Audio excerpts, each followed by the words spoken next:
Radhe Radhe, and a very warm welcome to everyone joining us from across the globe to celebrate International Women's Day with JKYog. We are so delighted you have joined for this very special award ceremony to honor and celebrate the impressive accomplishments of seven esteemed women. We are so honored to be in presence of Swami Mukundanand, JKYog founder and global spiritual leader, to address us with an illuminating keynote speech towards the end of this program. The next 2 hours will be deeply inspiring and uplifting. We will have unique remarks from each honoree, a stimulating panel discussion with honorees and Swamiji, as well as enlivening short segments showcasing the global International Women's Day theme, Embrace Equity.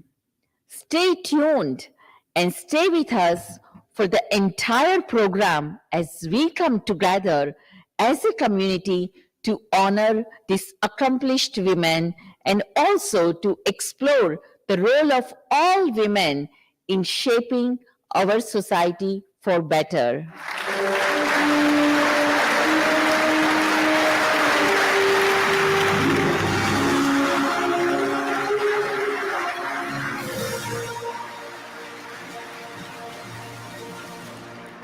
Hello, my name is Carrie McCormick. I'm Tejal Jasani, Albana Rishkova. My name is Samya and I'm an environmental engineer, holistic homeopathic physician and a counselor. And I'm a telecom sales account manager. Chief Administrative Officer.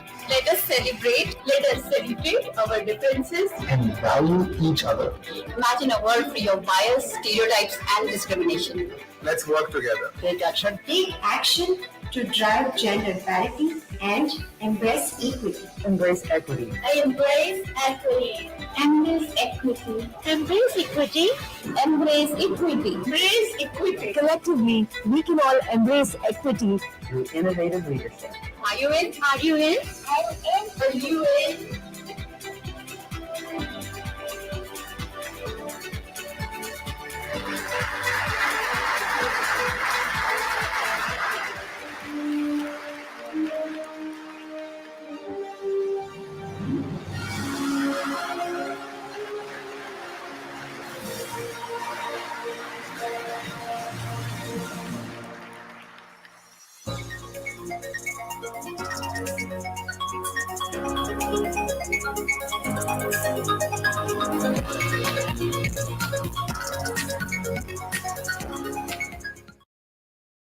Allow me now to introduce you all to Prasiddhi Singh. Would like to welcome Prasiddhi.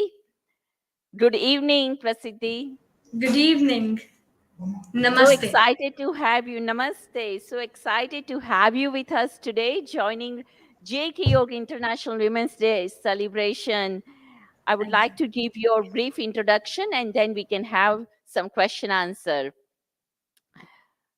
So Prasiddhi has planted over 1 lakh trees and created several microforests in government schools, colleges, and farmers' land. Prasiddhi is also the youngest keynote speaker of Harvard Model United Nations India. She received the Prime Minister National Child Award. She is the founder of the Prasiddhi Forest Foundation. She is the youngest fruit forest creator of India by India book of records. Prasiddhi is also a brand ambassador for nationwide girl literacy. And now she's working on Web3 climate technology and nature based solutions as well. And did I mention she's only 11 years old? What an incredible young age. I'm 10 years. You are 10 years. Okay, Prasiddhi. Thank you. Well, once again, welcome. And I'm going to have some questions for you. Looking forward to interacting with you. So, Absolutely. my Thank you first so much. question is how did you become interested in environmental issues at such a young age? So, firstly, thank you so much to the entire JKYog as well as Ms. Swami Mukundananda ji. So, I'm really excited, and from always, I have been really associated with nature. Nature has been my biggest source of inspiration. So, trees, bees, and seeds. So, trees taught me never to give up because whenever we cut down the trees, they again try to grow up. Or the bees taught me how to collaborate because when the bee pollinates the flower and the flower gives nectar to the bee, they collaborate with one another. Or the seas taught me how to celebrate because either it's low tide or high tide, they're always enjoying. And in the year 2016, December 6th, when I was just 4 years of age, just 4 years, I have always taken trees as my friends. And when I saw them getting uprooted in the Varda cyclone, the whole road was flooded and trees were getting uprooted. The winds were blowing fast, thunderstorms were flickering, heavy rainfall. And I said that there's got to be something that I can do to stop this and something that can build an actual impact and change. And I identified about the amazing power and the capability trees have about solving problems and building a change. So I started participating in multiple tree plantation drives. And from the age of 4 to the age of 6, after doing this for 2 good years, at the age of 6, I launched Prasiddhi Forest Foundation, which is now also a registered NGO. And we have two missions. Our first is to plant trees, to keep planting trees to enhance biodiversity until it becomes our culture. And the second is to bring people together to keep spreading awareness. And this is how it started. And successfully, now I've planted 1 lakh trees and organized more than 600 plus awareness sessions and workshops. This is incredible, Prasiddhi. When 4 years old are roaming around playing with toys, you are actually going in nature and planting trees, and what an inspiration. Next one, I'm going to have tell us about your efforts towards conservation and environmental protection. What all things you are working on? So there are multiple projects that I'm doing. To be particular, to start off by tree plantation and nature-based solution provision, where I'm doing. So there are multiple projects. I'll just give you a quick brief on all the ones I have. Where in tree plantation, I have planted 1 lakh trees with government schools, trust lands, colleges, multiple people, farmers, villagers, government officials, groups, companies, NGOs, everyone is involved in this mission. And now I have also ventured into mangrove tree plantation, which are known as the nature-based economy. They protect the coastlines. They're powerful carbon sequesters. They also provide a huge income source for the locality nearby, and also they give an entire protection for the impact that happens of the storm surge. And well, this is there now. I'm also into community development because I've done projects with more than 5,000 plus villagers and farmers. And being the brand ambassador of the nationwide girl literacy campaign for my state, I have also done women empowerment, starting from the girl children to even the women who come extensively as a part of my tree plantation projects. And I also provide climate literacy and climate education.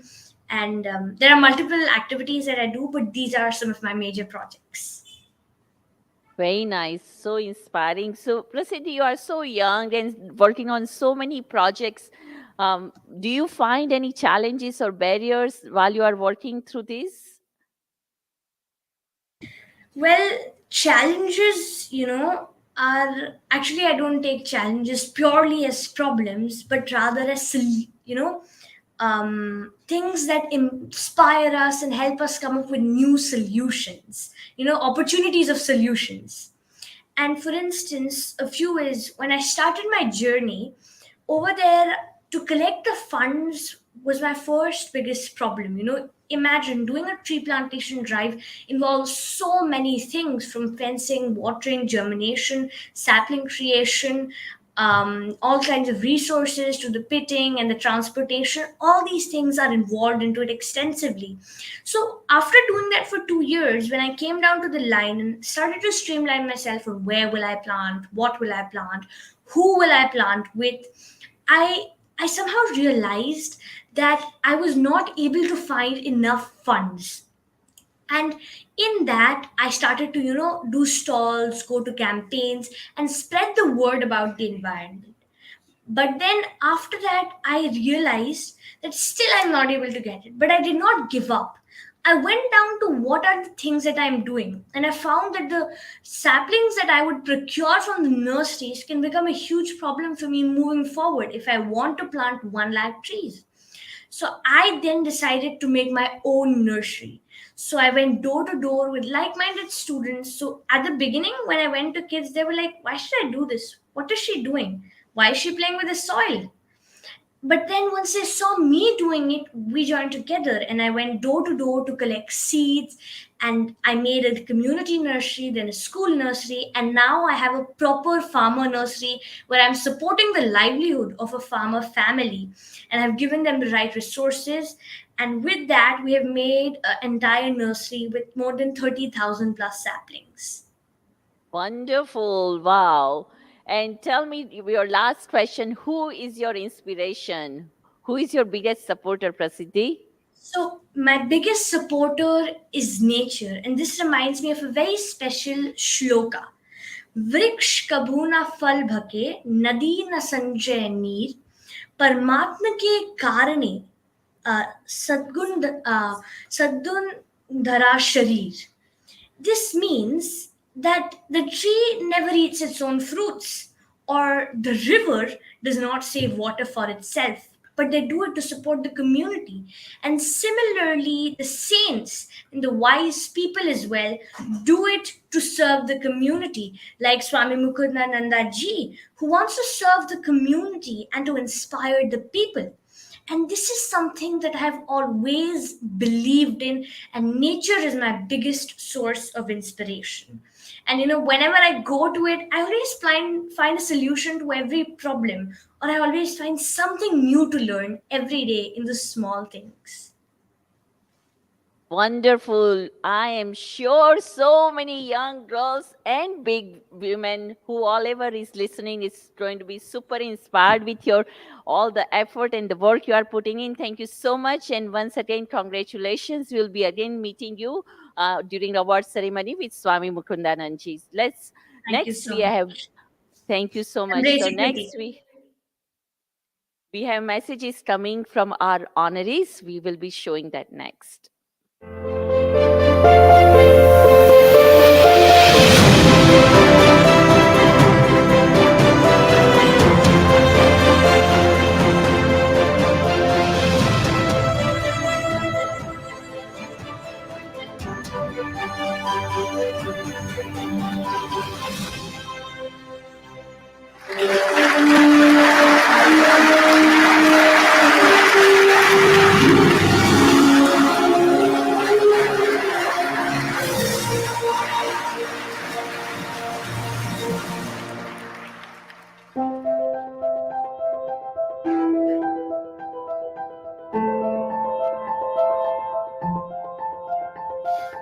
I am so deeply honored to join you today to celebrate International Women's Day and to participate in this sacred gathering. I want to thank JKYog and Swamiji and Shreya Bhatt. Thank you. Thank you for inviting me to participate in this. And to my fellow honorees, I want to say that just reading about your work gave me greater hope in the future. And I bless you that you should continue to be strengthened as you work to lift up and to protect humanity and our precious earth. As we gather today to celebrate women with a cause, with a mission, a drive, a passion, a vision, I want to take us for a moment to the very beginning of the book of Exodus. Pharaoh, the king of Egypt, is afraid. As one of my pastor friends likes to say, power without love breeds only fear. Pharaoh's fear is that the Israelite people, a minority community living peacefully in his midst, will rise up one day and overtake him. And this fear is maddening. And he responds, as tyrants often do, ferociously. Let us outsmart them, lest they become more numerous than we, and they wage war against us, he says. But instead of outsmarting them, he oppresses them ruthlessly. He appoints taskmasters to afflict the nation with burdens. They are enslaved with a crushing harshness, according to the text. Even still, the Israelite people only grow stronger. So Pharaoh approaches two Hebrew midwives, Shiphrah and Puah. If an Israelite mother births a boy, he says, you must kill it. But if it's a girl, it can live. But the midwives, of course, feared God, and they let those boys live. Now Pharaoh's been outsmarted by the midwives, so he goes on to demand of the entire Egyptian people, join me in suppressing this nation. Every son that is born into the river, you shall throw him. But again, every daughter you shall keep alive. Think of it for a moment. Pharaoh is so intent on destroying the Hebrews, his supposed enemy, that he's willing not only to render his entire nation complicit in their destruction, but to take their lives, the lives of their children too. The story goes on. At the prodding of Miriam, at the time only a little girl, a woman named Yocheved, who comes from the house of Levi, births a baby boy who will one day be called Moses. They conspire to keep this baby alive. They place him in a basket in the Nile, where he's discovered by Pharaoh's own daughter, Batya, who promises to raise and to love this child as her own. I want to say that this story is not just a recording of events that occurred a long time ago. This is a timeless playbook, a guide for what must happen even in our own time. This book insists that we're called to resist tyranny, each of us in our own way and with whatever power we possess. And there's so much that we can relate to here. The ways that people in power often make perilous decisions rooted in fear. The fact that regular people can have outsized impact, even against powerful regimes, when they use their strength for good. But there's one remarkable detail that I want to focus on today. Twice, Pharaoh states what he perceives to be the real threat against his people. Twice he says, every son must die, but the daughters can live. Now, why is that? Because Pharaoh did not see the daughters as a threat. He could not imagine that his own regime could be challenged by women, people he perceived to be utterly powerless. He couldn't fathom that they could amass power if only they were willing to work, each of them in their own way and all of them together, using whatever resources they have to penetrate and ultimately to overturn the power structure. The midwives, by ignoring the decree and allowing the baby boys to flourish, the young Miriam and her mother Yocheved, through remaining hopeful and investing in the future even when the future appeared closed. Pharaoh's own daughter, for resisting from within the power structure itself, subverting her father's decree from within his own house. The very people Pharaoh was unconcerned about became unlikely allies, a great force that planted the seeds that would ultimately topple the entire empire so that true liberation could ultimately be achieved. This matters. In fact, it may be the only way that social change happens, when each of us in our own way and all of us together, especially those who are dismissed, disregarded, marginalized, ignored by the people in power, use what we have to confound and undermine and ultimately dismantle the systems that oppress, degrade, and deny. That is how we find our power together. In our time too, women are a great force for social change, working in partnership because we know that we are better and stronger together, driven by hope, knowing that a better future is possible for all of us, and fueled by faith, believing that our liberation is deeply entwined in one another's. Pharaoh was so focused on those he perceived as a threat to his power that he completely missed those who were working quietly and collectively to plant the seeds of revolution.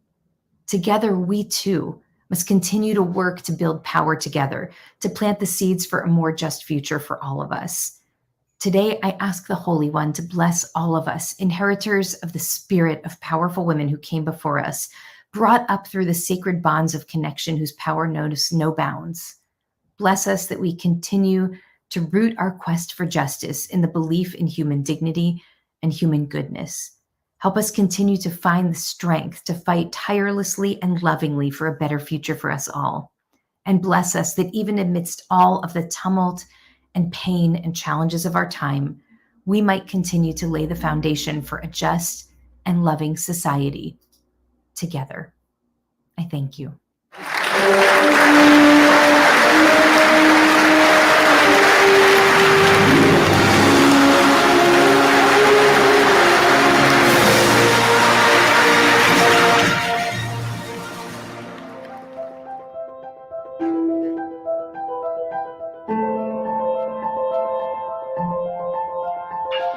Namaste. I'm so incredibly happy to be able to be with you here today, even if it's virtual and silent. This is a huge privilege, and I'm so grateful to JKYog and Mukunda for giving me this chance.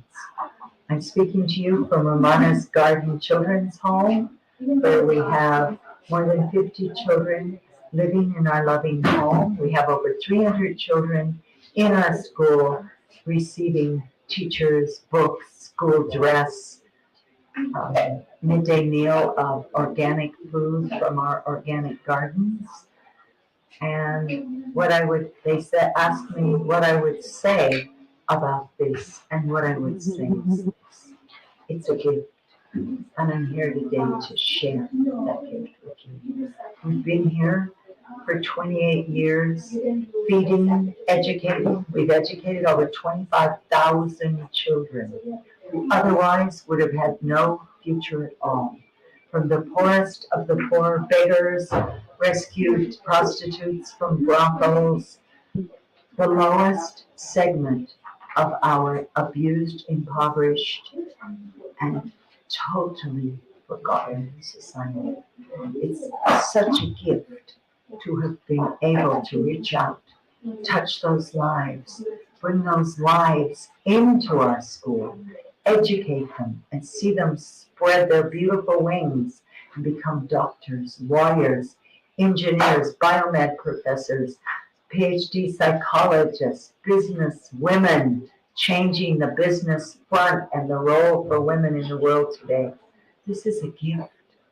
To involve with this in any way, to help change a child's life, a family's life, a woman's fate, where she's lived and was born in poverty and oppression, is the greatest gift I can ever offer to you or to anyone else. For me, giving isn't about giving $1 or 10 or 100 or 10,000. It's about the gift that comes from giving. It's about changing something in your heart. And a lot of people give because they feel guilty. And what I want to share with you is the more you give, the more comes back to you. So just for one day, you take this opportunity and you take this challenge that you are me and I am you. And I will do everything to recognize that you are one. So if you need something, what do I need? I give it. The thing we most need is love. If you meet someone who needs some food, you need some food. Give it. You see a dog in the street who's hungry, give it. Someone who's in a big hurry and cut in front of you in the line, bless them, give them the space.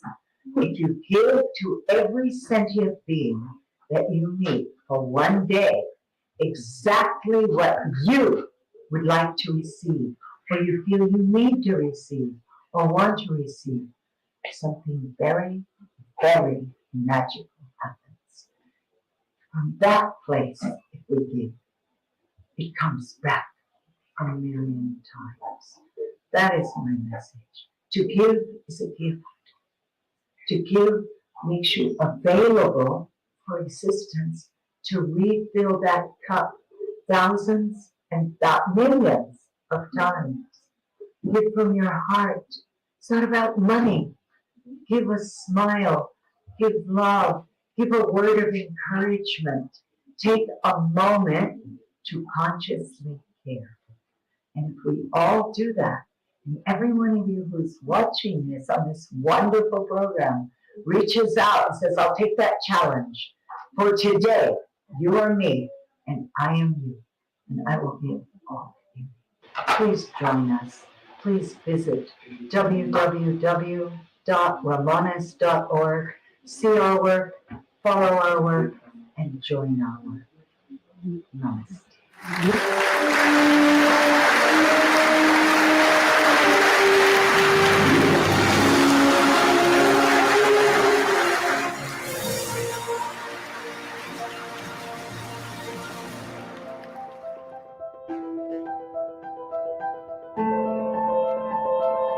Hello, everyone. I am so happy to have the opportunity to share my gratitude with all of you.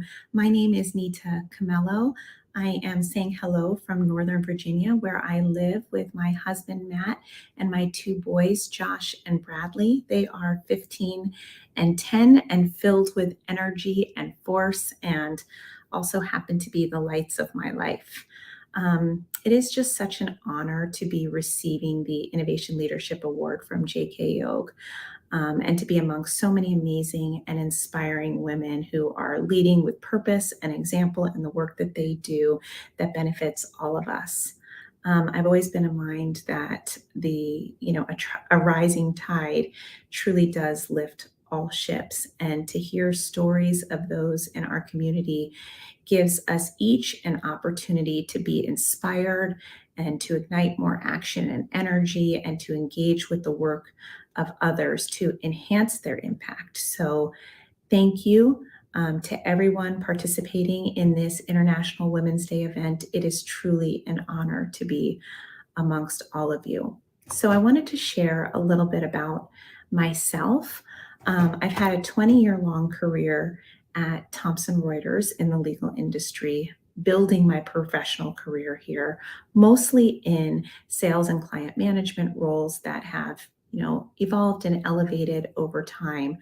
I think the common denominator in each role, like so many corporate and professional roles, is that high stress, constantly on the go type of environment, and a need or an expectation of always being on, always being available and performing. And a few years ago, one of the executive leaders at my organization put 30 minutes on my calendar to talk to me about my performance. And like any type A, what can I do better kind of personality, I thought, gosh, my numbers have been pretty good. He can't possibly be concerned about that. I'm really wondering what all of this is about. So when we finally get on the call, the first thing he said was, I need to better understand how you do what you do to keep this up. One, so that we don't lose you, and two, so that we can help others to do the same. And this conversation, which was shortly followed by a leadership program that I was invited to participate in with other women leaders at Thomson Reuters, really gave me an opportunity to reflect, to take an actual inward look at what is that thing that has enabled me to sustain and grow and thrive over and perform over the last, 20 years in a very high stress, demanding jobs and roles.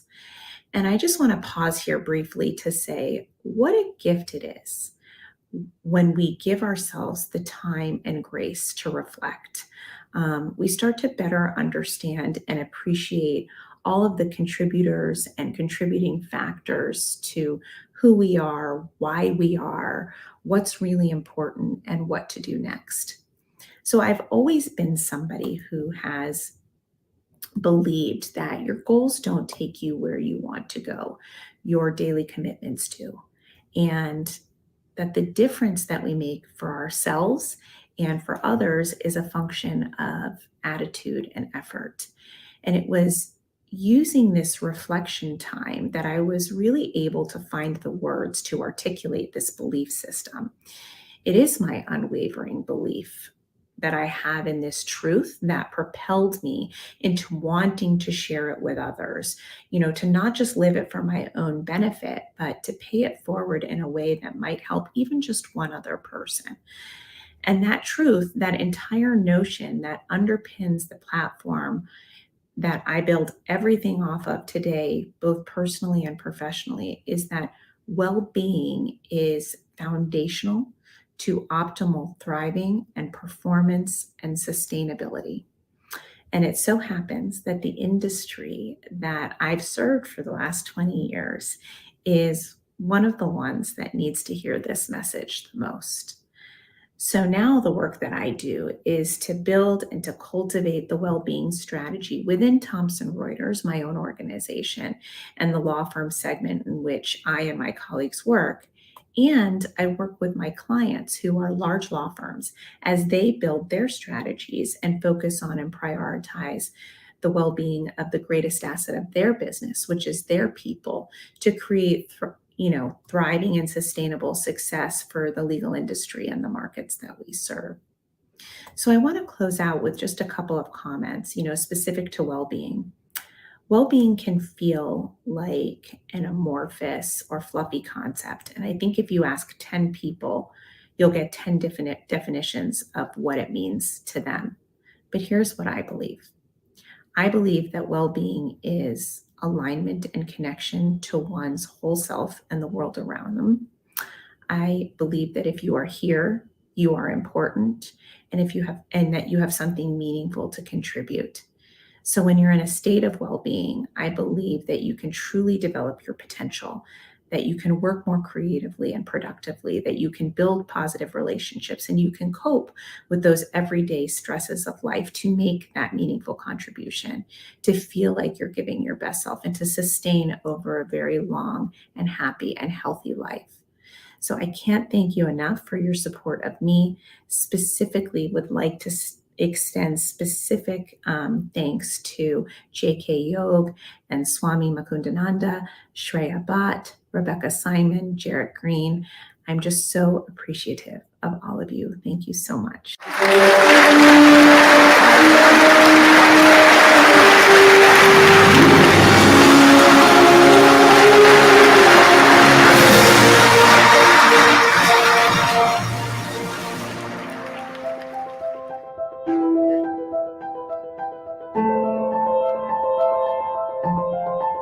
Hello and namaste. I'm so incredibly honored to accept this award. When I reflected upon what it means to get the Business Leadership Award from JKYog in connection with International Women's Day, I thought back on all of the roles that I hold as a woman: mother, sister, child, advocate, and mentor. I think of my mother. Unfortunately, I lost my mother this past fall. She was a woman of strength, and she taught me to stand up for myself and others.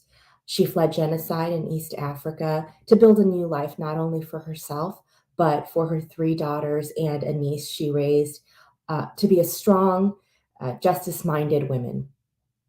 I think of my role as an advocate. My drive to become a lawyer and advocate for the rights of disenfranchised groups takes me back to a formative experience in high school. I was doing an internship at a legal aid office where I helped in a variety of ways, including translating for Spanish-speaking clients who are predominantly single mothers. During that time, I learned about a deep injustice, a person who was taking financial advantage of the clients under the guise of providing them services. I was able to use my skills to advocate for her rights, and I haven't looked back. As a female, I bring a different lens to justice than my male counterparts. When I see a woman being financially manipulated or treated unfairly under the law, or being forced from their affordable housing or coerced into servitude, I'm able to connect to that pain. As an attorney, I can bring to bear my resources and legal skills to find ways to right those wrongs. So I've been blessed to be able to secure the release of an unjustly incarcerated South Asian woman, secure continued affordable housing for a group of single Black mothers, help an Asian woman who had been the victim of decades of servitude start a brand new life, and help a woman who was defrauded in her very first home purchase to get some measure of compensation. And then there was the role that I had not anticipated when I was younger, being a mentor. When I went to law school, I knew very few South Asian lawyers and even fewer South Asian women lawyers. Now, as a partner at a law firm, I have had the pleasure of mentoring younger, aspiring lawyers, many of whom are South Asian who seek me out.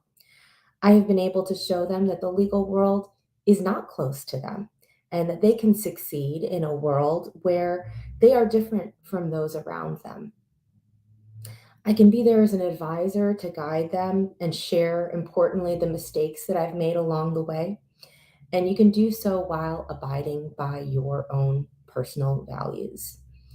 I've been able to participate in bar associations and hold leadership positions that provide the structure and access that is sometimes so sorely missing for underrepresented groups, including for women and people of color.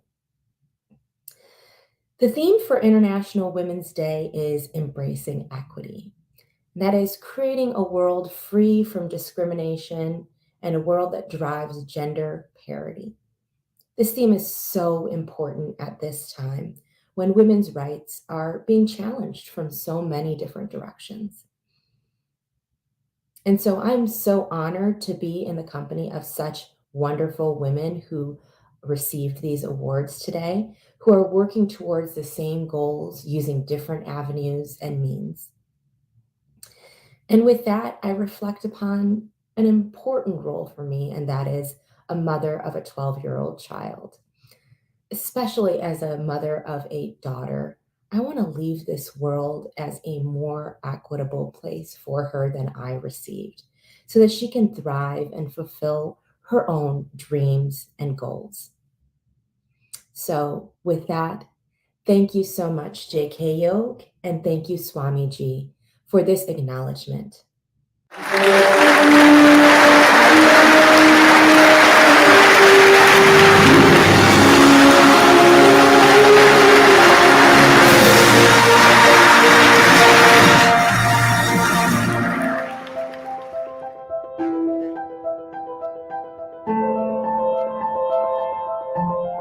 Namaskaram and greetings to everyone on the special occasion of International Women's Day.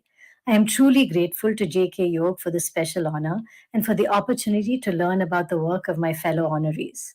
As the United Nations has declared the focus of International Women's Day this year to be Digital Innovation and Technology for Gender Equality, I will share a few of my thoughts on the subject with a focus on the fields of science, technology, engineering, and mathematics, or STEM for short.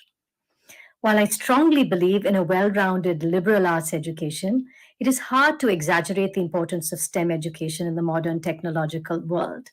The opportunities for people in STEM professions is projected to grow across the globe and far outpace those non-STEM jobs in the coming years. Despite this, in the US, currently women make up only 28% of the workforce in STEM fields, and the percentage is even smaller in more lucrative jobs like computer science and engineering.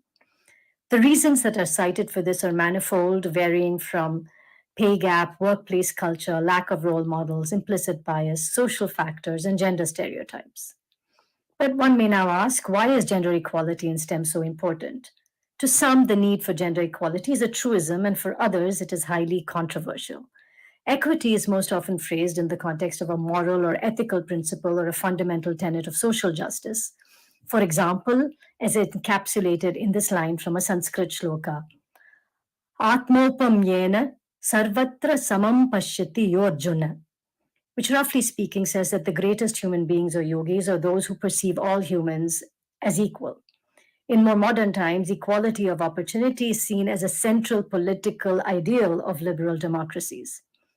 I certainly subscribe to both these perspectives, but I think it is also crucial to emphasize a more pragmatic reason for why one needs gender equity in the sciences. If one wants more high quality technological advances, more creative scientists, and therefore more beneficial outcomes for society, one has to create a larger population that is scientifically literate. This is a no-brainer, I would say. And equality of opportunity is therefore necessary for better quality rather than in opposition to it. In brief, gender equality does not benefit just the underrepresented, but it is beneficial to all. So, more broadly, I strongly believe a STEM background helps every individual, be they in the workforce or not. It helps develop an analytic mind and shun superstition. This is increasingly needed in a world where it is becoming harder to sift fact from fiction. For example, sound STEM education could equip you better to understand the overwhelming evidence that supports the existence of climate change, the general effectiveness of COVID vaccines, and also not get taken in by fraudsters who promise miracle cures. I'm a probabilist by training, and so it is my job to study and quantify uncertainty. It is very hard to find a prediction that is 100% accurate or a cure or a prevention measure that is 100% safe. But scientific knowledge helps you gauge plausibility and make more informed judgments based on the evidence provided and to act more intelligently, both for the individual and for society. While there's a lot more work to be done to achieve gender parity, there is an increasing awareness that things need to change for the better, and many initiatives have been launched to improve the situation for women in STEM. Thus, I think this is an optimistic time for women and non-binary people in STEM. I would encourage them to not be deterred by a lack of representation. I know many people who have had very non-standard career paths and have excelled because of it, not despite it. There are many ways to use your STEM knowledge effectively, and there are many personalities that can flourish in STEM. It's a question of finding your zone, your passion, and your pathway. You can be, for example, reserved and prefer a quiet environment that allows you to think hard about one problem for a very long time, like the Iranian-born Mariam Mirzakhani, a brilliant geometer and the first woman to win the prestigious Fields Medal in mathematics. Or you can crave adventure, like the African-American woman doctor Cornelia Davis, who has traveled all over the world as a medical consultant, be it to help eradicate smallpox in India or curtail a meningitis outbreak in Ethiopia. You can do research of relevance to the poor, like the Indian biochemist Kamala Sohoni, the first Indian woman to get a PhD in a scientific discipline, and whose studies led to inexpensive health supplements to improve the nutrition for malnourished children. Or be an activist like Marie Claire King, who used genetics to help identify victims of human rights abuses. They say it takes a village to raise a child. Well, I believe it takes a society to raise a scientist. And so each one of you can contribute towards gender equity in STEM. If you are a parent, you can ask if you are sufficiently supportive of your daughter's interests in STEM. If you are a teacher, you can be introspective and be more aware of unconscious biases you may harbor that may lead you to unwittingly discriminate against non-male students. If you are a male colleague, you can try to identify and help correct systemic problems that your institution has that make the environment suboptimal. If you are a spouse, you can ask if you are valuing both careers equally and doing your share of the household chores or whatever else that it takes to allow both individuals to flourish.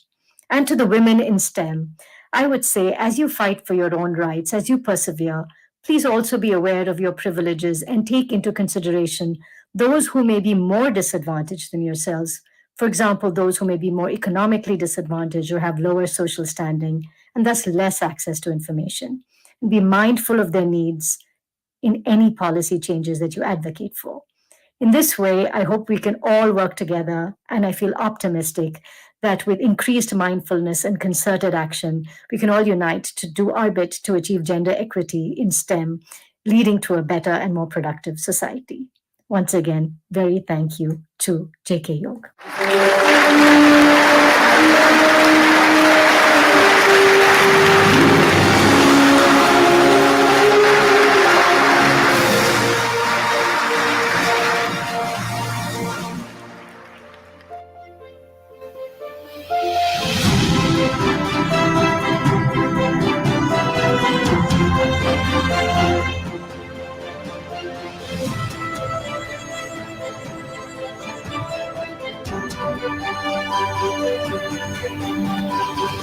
Let us celebrate our differences and value each other. Take action. take action to drive gender parity. Imagine Imagine a world free of bias, stereotypes, and discrimination. Together, we can forge women's equality today and every day. collectively we can Embrace equity. embrace equity I embrace equity. through innovative leadership. Are you in? Are you in? Are you in?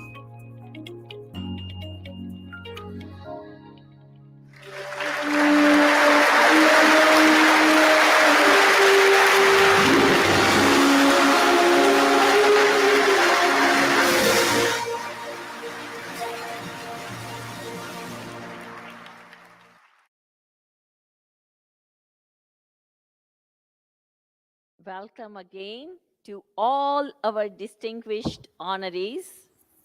Now we would like to get into a panel discussion about equity for women globally and also the specifics of your lives and journey. Before we begin, I would especially welcome Swami Mukundanandji to the panel and this gathering. Swamiji, thank you so much for gracing us with all your presence and for leading us in this important conversation with our community. Thank you for making time for this. Radhe Radhe Shreya, Namaste to everyone. It's such a pleasure to join all of you. I'm really looking forward to our discussion today. So, Swamiji, before we start, the first question I would like to ask you on this panel discussion, why is it important to celebrate the accomplishments of these inspirational women? What does the community gain from gathering in this way?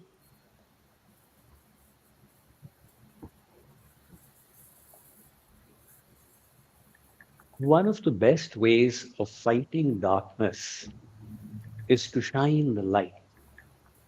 There's a lot of darkness in society. Either we can keep harping about the wrongs that have been done or the inequality that has persisted, or we can take action to hence to encourage women in their fields start shining. And what is the way to get them to start shining? Well, we highlight the achievements of women in their fields. This is a source of inspiration for everyone. So, by celebrating the International Women's Day, by having this award ceremony, we highlight those achievements and we uh, convey a strong message to all women around the world that look, these are the possibilities. They are available for you, for anyone, for everyone. Never mind all the difficulties, never mind all the stereotypes that are imposed by people in society. If we wish, we can always pull them apart, take inspiration from these amazing achievers amongst the women and strive to emulate them. Thank you so much, Swamiji. So the next question is going to be for all our honorees, and I'm going to ask each one of to share their thoughts on this. So what does it mean to you to embrace equity? The theme, which is the theme of the International Women's Day globally. If I may request, please bring all the honorees on the screen. Who would like to go first? I'm happy to start off. This is Reena Bajwala. Thank you so much for having me here. To me, it means removing the barriers, and those include legal barriers for women to have access to opportunities and to uphold women's rights. Thank you, Reena. I'll go. Nika? Yes, my name is Nita Camello. Thank you so much again for having me today and for being a part of this program. It's amazing to hear the incredible stories. I thought maybe in the spirit of stories, I'll share a little story about how I think about this, which might seem like a little bit of a roundabout way to answer this question. But about 20 or so years ago, I had just started my career, and my younger sister was graduating from college. And I don't recall what it was that I got upset about, but I recall that my father did something for my sister that I knew he would have never done for me, and I felt slighted. And it was a first world problem, no doubt, but that's not really the point. I remember confronting him about it and him teaching me a very important lesson in that moment that I still remember to this day. I had said, "You're not being fair." And he said, "I'm going to tell you something that you need to remember for when you have kids and when you go into management and when you lead any effort in your life. That fairness is not in treating different people the same. Fairness is in treating different people differently based on what they need." And Sarah, my sister, needed something different than what I needed. So that special treatment was really to, afford her the opportunity that she otherwise would not have been able to have. And this, while it seems like somewhat of a silly story in the context of International Women's Day and embracing equity, it is actually, I think, a good example of how I think about equity. The reality is that we all don't start from the same starting block in life. And I think when we embrace equity, we acknowledge this. And then what we do is we do our part to help everyone get whatever support and resources that they need to achieve their goals. Beautiful, Nita. Amazing. Thank you for sharing that. I'm happy to go next. I would like to say that, yes, I agree with Reena ji that, of course, there are great, legal things that need to be put into place first, but that's the first step. After that, you need attitudinal changes such that the legal doctrines that are put in are actually embraced and implemented universally. And so I think definitely that's the first step. But the second step that you also have to work into is to create a buy-in to everybody, to realize that this is something that everybody gains from. And not just the people who you think are underrepresented who are going up. And it is actually true that everybody gains, and spreading that information and showing that this is something that is a joint effort for joint benefits is very useful. And I would like to again thank JKYog ji and Swami Mukundananda ji for bringing us all together and learning so much from everybody. Thank you so much. Thank you, Kavita ji. Deva ji, you are on mute. Please unmute yourself. See? Namaste. I'm so honored to be here with these amazing women sharing this wisdom. And You again went on mute. If you could please unmute yourself. little kitty. Sorry. Well, okay, it's good? Yes. Yes? All right. So I would answer that because my work here the last 36 years has been uplifting and empowering women in a predominantly oppressive society based a lot on the caste system. And the confrontations that I've encountered here, the light that could change that and bring light into lives that had a real hopeless darkness, was helping each and every girl, and certainly woman, understand that the caste system is only based on fear. It's only someone else's fear and misunderstanding, and that there is no truth to you being less or to anyone being less or more, but understanding that instead of fighting it, we hold compassion, that they were indoctrinated in something that wasn't true, that they grew up believing a lie, that they closed a particular part of their heart to certain segments of society. So rather than fighting that or being angry with that or feeling the incredible injustice, which is for sure a reality, extending compassion to them and helping them recognize that we are one.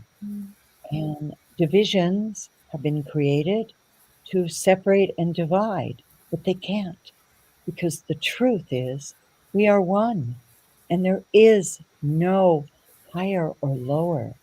As we work together, as we reach down and uplift each other, we come to a point of equanimity. And we've seen through the years that this works, that these changes happen, that the caste system dissolves through compassion and love. Thank you, Devas. Swamiji. Sure, definitely.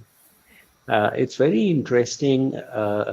One of the themes of International Women's Day this year, embrace equity. For so many years, this movement has been stressing equality. Now, equality is definitely necessary. It means that the resources of humankind are available in a fair manner to everyone. Equality can be enforced through the law, and definitely we want equality. But this time, there's a little change here, and we are talking about embracing equity. What does that mean? It means the acceptance that it's not a level playground for everyone. Some people have more challenges, and that is why, to ensure they get the opportunity for success, we need to do a little more to them. Like was mentioned by one of our panelists, that uh, parents are, they embrace equity. We have to learn that from the mother. If a mother has a special needs child, she goes out of the way, spending time, making the arrangements for that child to have a great, have the chances for success like the other children. When the other children say, Mommy, you're not being fair, the mother says, Look, this child needs more. I was reading about a question that was asked to anthropologist Margaret Mead. So she's been studying the fossil remains on the planet Earth. And she was asked that from the fossil remains, how do you figure out if a particular ancient civilization, community of people was civilized or not? So her answer was so heart touching. She said, if the femur, the thigh bone, was broken and then healed back, it is the sign of civilization. None of the animal species can live through a broken thigh bone. Once that happens, they just stay there without access to water, without access to food until they die. But the fact that the bone was healed back meant that somebody came to tend to the person. Somebody took the person to shelter. Somebody fed that person and protected that person. And that is the quality, the empathy for the needs, the sufferings, the emotions of others is what being human is all about. In the West, a lot is made about the caste system in India. But in my own experience in India, ever since independence, equity has been embraced in such a way that practically 50% of the jobs in the government sector are reserved for segments of society who were less privileged. So this is what embracing equity is about, that they need to come out of some social disadvantage and we make it such a playground where their chances of success are greater. Embracing equity is about realizing that all of us are not equal and it is about being inclusive, making such an inclusive society where the qualities of humaneness, of kindness manifest. So embracing equity is about truly being human. What a wonderful answer, Swamiji. And from each and every one of you, thank you so much. The next one is going to be for Deva. Your work on behalf of the orphan children in Rishikesh is deeply moving. How do you find courage to continue the work when times get tough?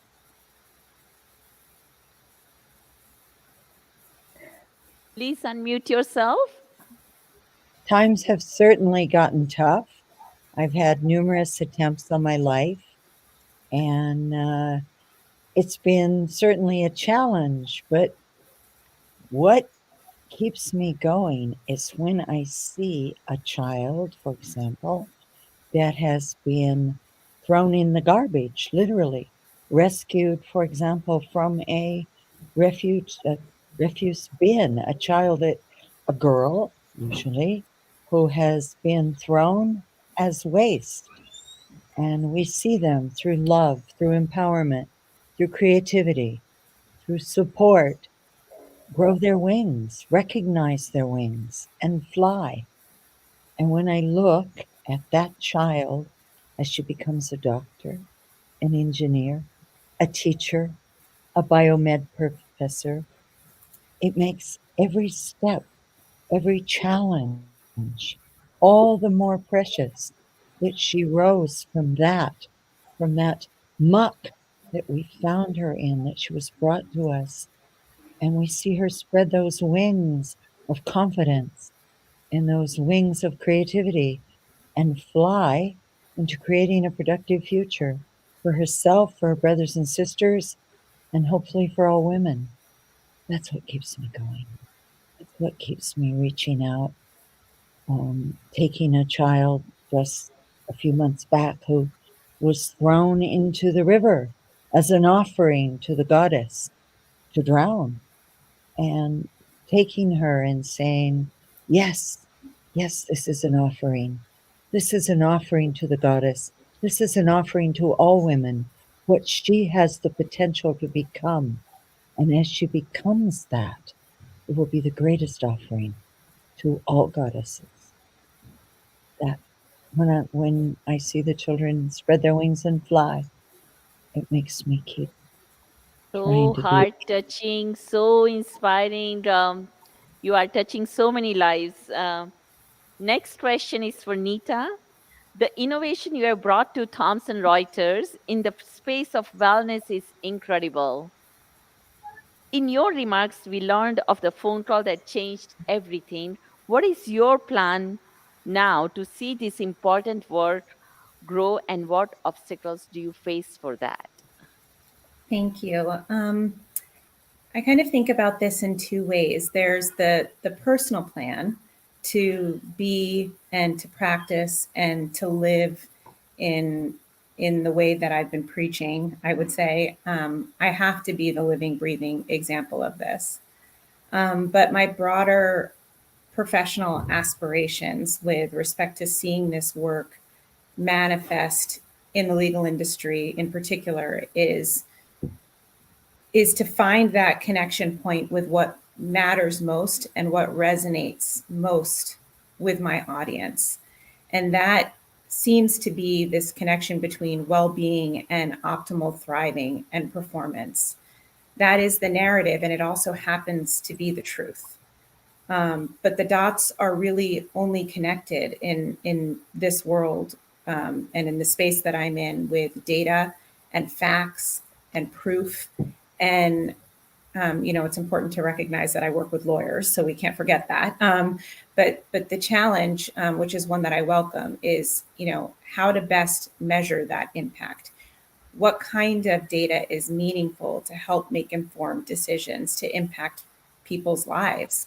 And that's really the challenge and the obstacle, but I love it. And it's exciting work every day, and it feels like impact. Thank you so much.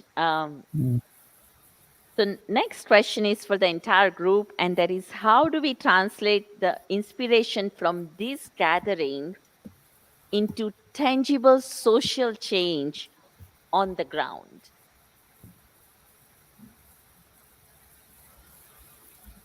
I'm happy to start again. I think we can often overcomplicate and underestimate the power of just simply being the change. It always begins with one person. I don't think that we can have the expectation that social change will happen, quickly. It's embracing what we've, kind of heard today and incorporating it into the way that we all live. I think it's like a butterfly effect. I had a colleague very recently, as in just this past week, say something to me that hit me like a ton of bricks. He said, I don't really think that the work that we do really matters, this well-being work. It won't change anything. And I had to pause for a moment and think about how to respond to that. And I guess my response is what I would share with all of you. I think it all has impact. I think that we plant the seeds of a tree, and we may or may not ever get to, sit in the shade of that tree. But the seeds are planted, and that's what makes the difference. That's the impact. Beautiful. Next, Savitaji. I would. Okay. Please go ahead, Devaji. I can go after you since you started. I would totally agree with what you just spoke. It's been my experience in these 36 years that it's so huge if you look at the picture, in the huge picture. If you bring it down to one child at a time, one woman at a time, the difference happens there. And it's like a stone in the pond. It ripples and ripples, especially in the women. The women are the first guru. In the home, it is the women who educate and bring the light to the children. So when we create a situation where a village woman has hope, a village woman believes, begins to dream, begins to believe that her dreams can be a reality, that's one woman. But she changes the lives of her children, of her neighbors, ultimately of her village. But it's one woman at a time, one child at a time. But the ripples go on and on and on. When I started, I had huge opposition. Girls don't need to study. Girls have to work. They're going to be married anyway. And as the first girl got a position, got a career, our doors were flooded. My daughter, this could happen for her too. Yes, yes, it can. And yes, it will. One by one. Thank you, Devaji. Kavitaji. Yes. Thank you. Yes, I do believe that there are two ways in which change has to be effected. I mean, amongst many others. One is sort of systemic change, right? That goes with the legalities, the sort of changing the rules, changing the environment. But then there's also the individual and attitudinal change. So I think this gathering can help in both ways. For example, if there is something that I want to understand about sort of a legal way in which to change things, I hope I can call on some of the legal experts here and be connected with them and try to help that. But in addition, with the attitudinal change, I think every conversation matters. Everyone has to be mindful and think, as I mentioned towards the end of my discussion, each person has to contribute. It's not even that can contribute, but each person has to contribute in order to make this happen, in order to have gender equity. I think people need to understand what it means, because I think people often feel threatened. Uh, if you say there is no gender equality, they feel that they are personally doing something to prevent it from happening. And that is not necessarily the case. So, for instance, if you say, the environment isn't welcoming, so sometimes, the males in the department might feel that, well, no, I'm a nice person, you're saying that I'm not a nice person. That's not the case, right? We have to work together to become more aware of how inequalities are propagated right from start. For example, as I think Nita and Swamiji both alluded to earlier, if we had a race in which somebody started at 50 meters and somebody started at 0 meters, and we gave the medal to the person who reached at 100 meters, everybody would realize this is not a reasonable race. But somehow, when it comes to looking at academic admissions documents or other things, the starting point is not taken into consideration, right? So when we start talking about these things and we start to understand these ways in which we are unconsciously maybe discriminating against some people who had a different starting point, then people start to understand what the issues are more clearly. And I think every such discussion helps in this kind of awareness. So I hope that everyone in the audience uh, can, in their own way, take all these discussions and all of these inspirations and help with the change. Thank you. Thank you, Kavita ji. Reena ji?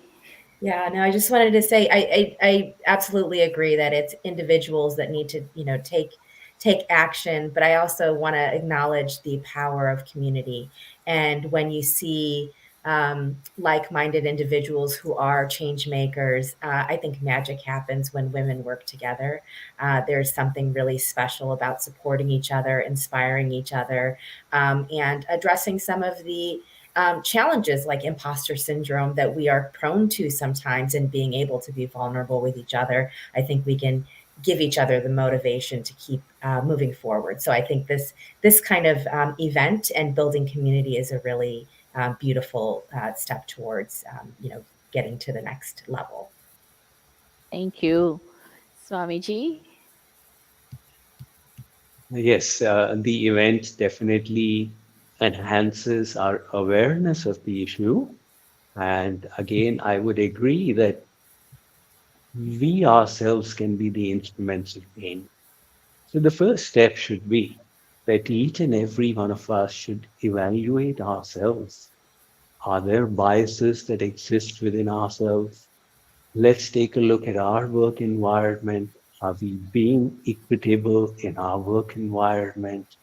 Are we being empathetic towards those who are more in need?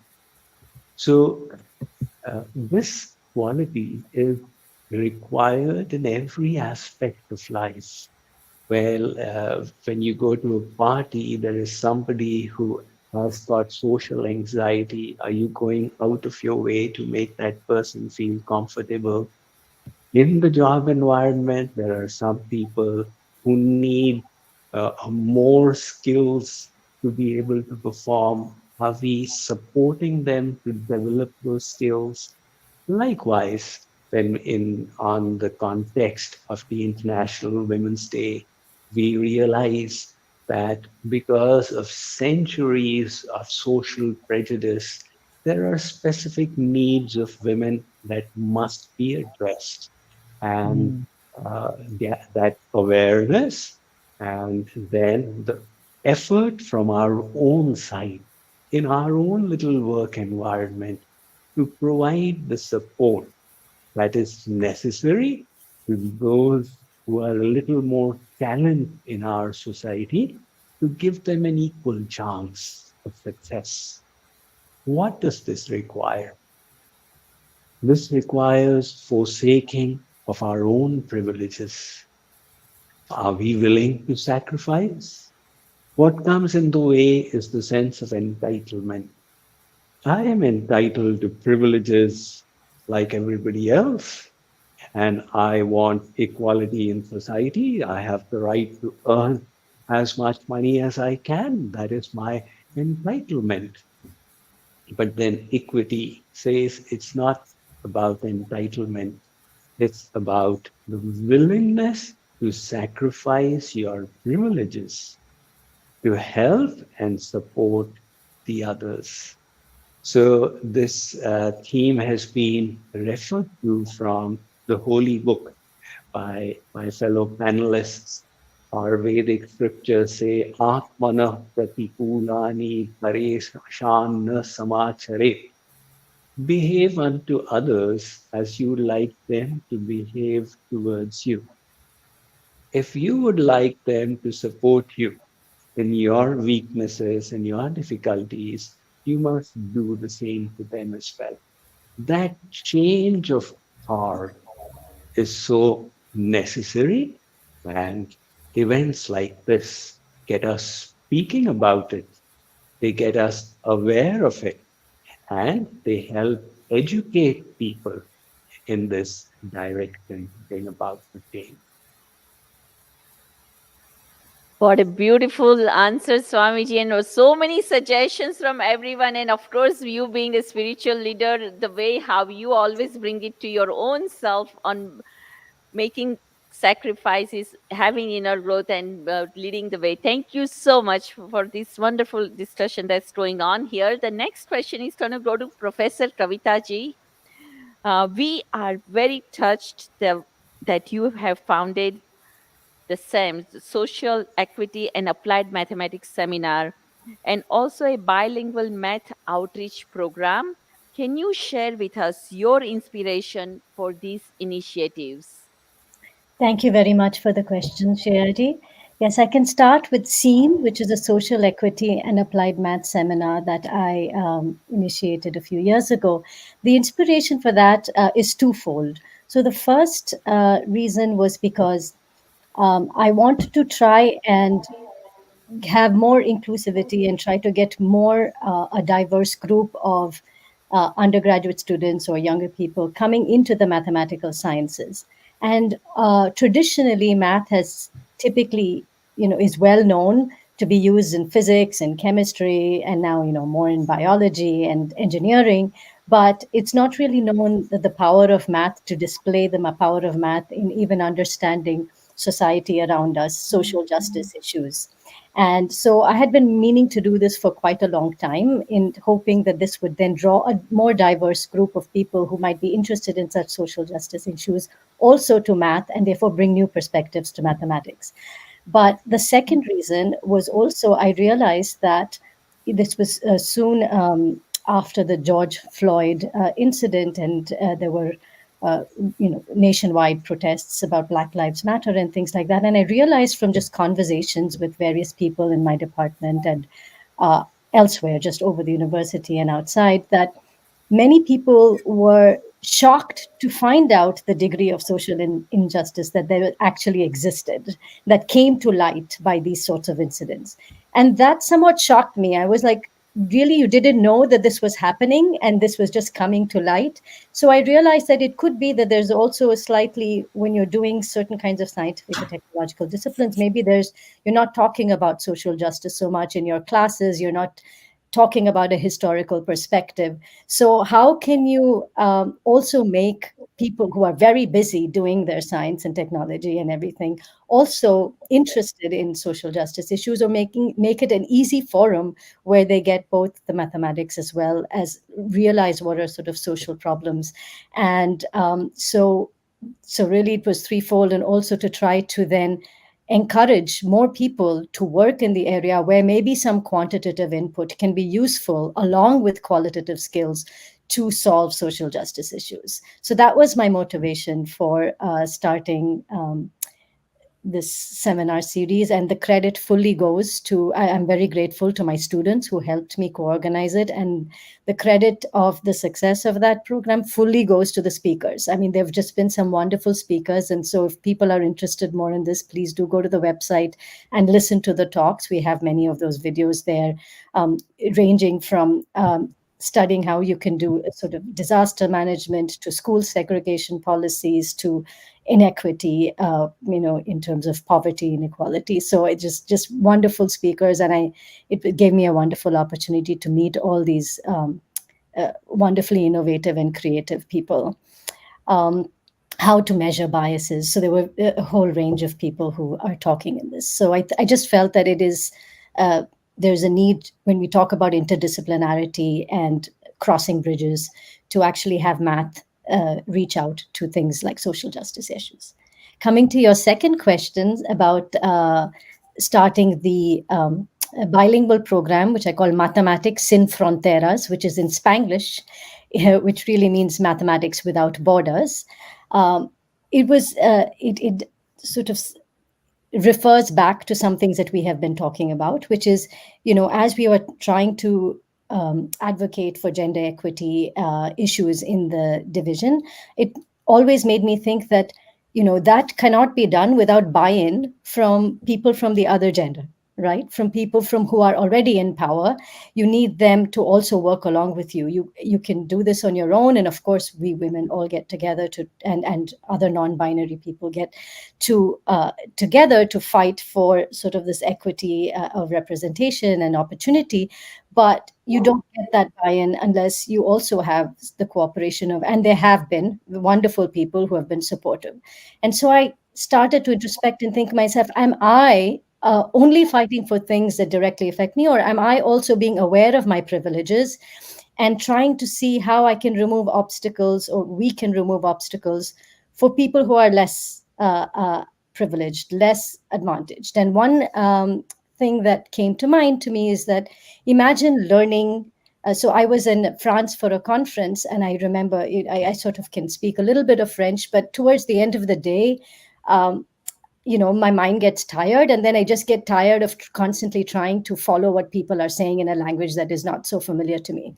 And when I came back from that, I just realized, oh my gosh, what must it be if English isn't your first language, and you have to learn all the sciences and everything, mathematics, everything in that language, and you can't, and you're also not comfortable, you're not allowed to sort of speak in your own language when you're sort of asking questions. And how much harder must it be to access the mathematics and science just because of a sort of linguistic constraint? And I said, what can we do to try? And in the US, of course, we know that Spanish is a predominant language that's being spoken. So it's like, what can we do to bring more people who speak that language into the fold? And so we started the series in which we had we did this.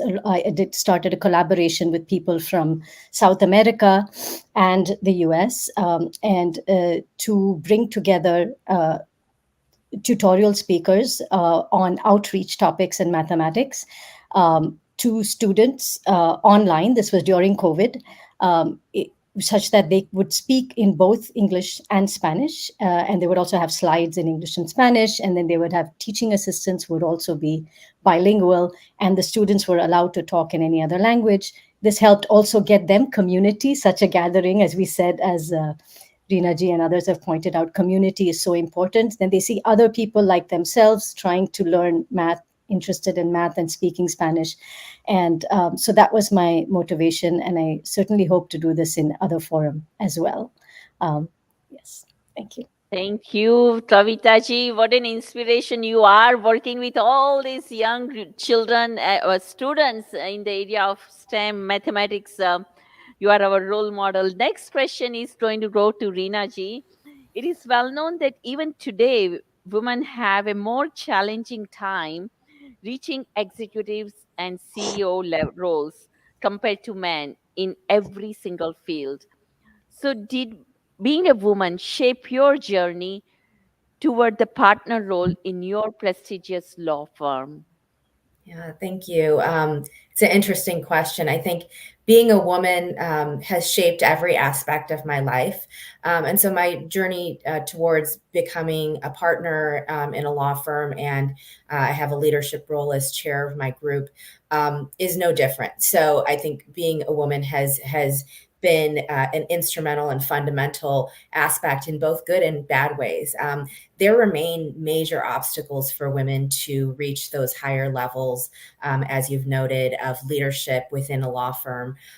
Over 50% of law school graduates are women. But only about 30% of law firm partners are women. And if you look at, because there are multiple levels of partnership, if you look at the highest levels of partnership and leadership roles, we're looking at 10 to 20%. So and part of that is because historically, the definitions of success, the definitions of leadership, what a leader looks like, have been defined by those in power who have, been men traditionally. And, the figures that I just cited are an improvement, a major improvement from where we were 10 years ago. So the question is, how do you change that? And how do you introduce new models of what it is to be a leader and what it is to, be successful in a law firm? And I think part of the reason that I have stayed in the law firm environment, which is a challenging one, is to try to continue to express and exhibit my own model of leadership that may be different from how things were defined. I'm not mimicking those who have gone before me. I've looked at other leaders and taken what I wanted to from those models, and been shown examples of things that I don't want also to be in terms of a leader, and then gone back to what's authentic to myself. I remember at one point a supervisor of mine when I was more junior said to me when I wanted to sort of progress and move forward on something as a means to kind of hold me back, to say, hey, Brina, the law is a gray-haired practice. So I thought that was so interesting to say, because wow, within a context of a world where women have this tremendous pressure to look young and dye your hair and all of those things, which it's a gray-haired practice. Am I excluded forever? That's was really shocking to me. But that is a really common statement, and so I try to stay in the game, be seen as someone that others who are coming up can look to and say, oh, okay, that's someone who looks like me, and also use the benefits of being a woman, right? I am able to connect with some of my female clients in a way that is different, and it creates a strong bond. There is this mutual interest in supporting each other. As I mentioned, wanting to be a mentor. I get sought out. Unfortunately, that when you look at South Asian women lawyers, there's, I think probably the number is like 4% of partners are Asian women. So I'll get contacted from law students all over the country to say, hey, can I talk to you? I'd love to get some of your time. And that's something that's a value for me, to be able to make time. I'm busy. We're all busy. But to be able to, at somebody's formative years in their career, say, hey, you can do it. I mentioned in my video mistakes, because I feel like people think that you must have just had a perfect career. No, we all make mistakes, and we have to recover from them and accept them, especially I think that perfectionism that comes along sometimes with being a woman. So being able to be vulnerable, being able to the extent that I can, support rising women within the profession, it's something that I see as the benefit of being a woman in this space. And then lastly, to look at those gaps in injustice and be able to say, okay, well, I can see why this is an important issue, and I'm going to pay attention to it. And maybe others, in my, my colleagues might not see that as a problem, but I do, because I have my own lens that I bring to it. Well, thank you so much, Rina, for sharing that. Next, I'm going to go to Swamiji. We have heard the stories from these inspiring women about their journey towards excellence in their respective fields. So, do you see a common thread in their journeys? And if so, what is that if we can gain from these stories?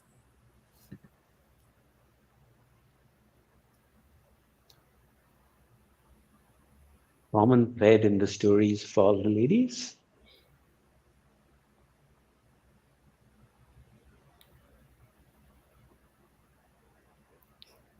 I would say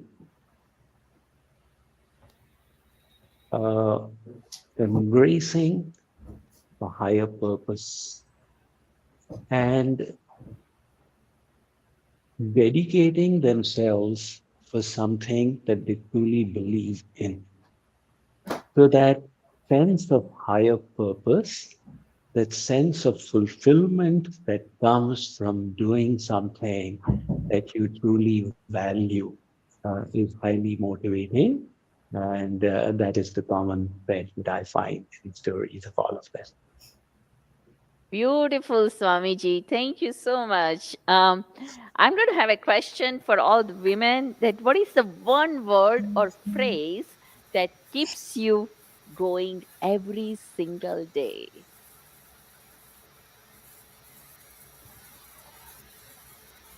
I Nita. could not.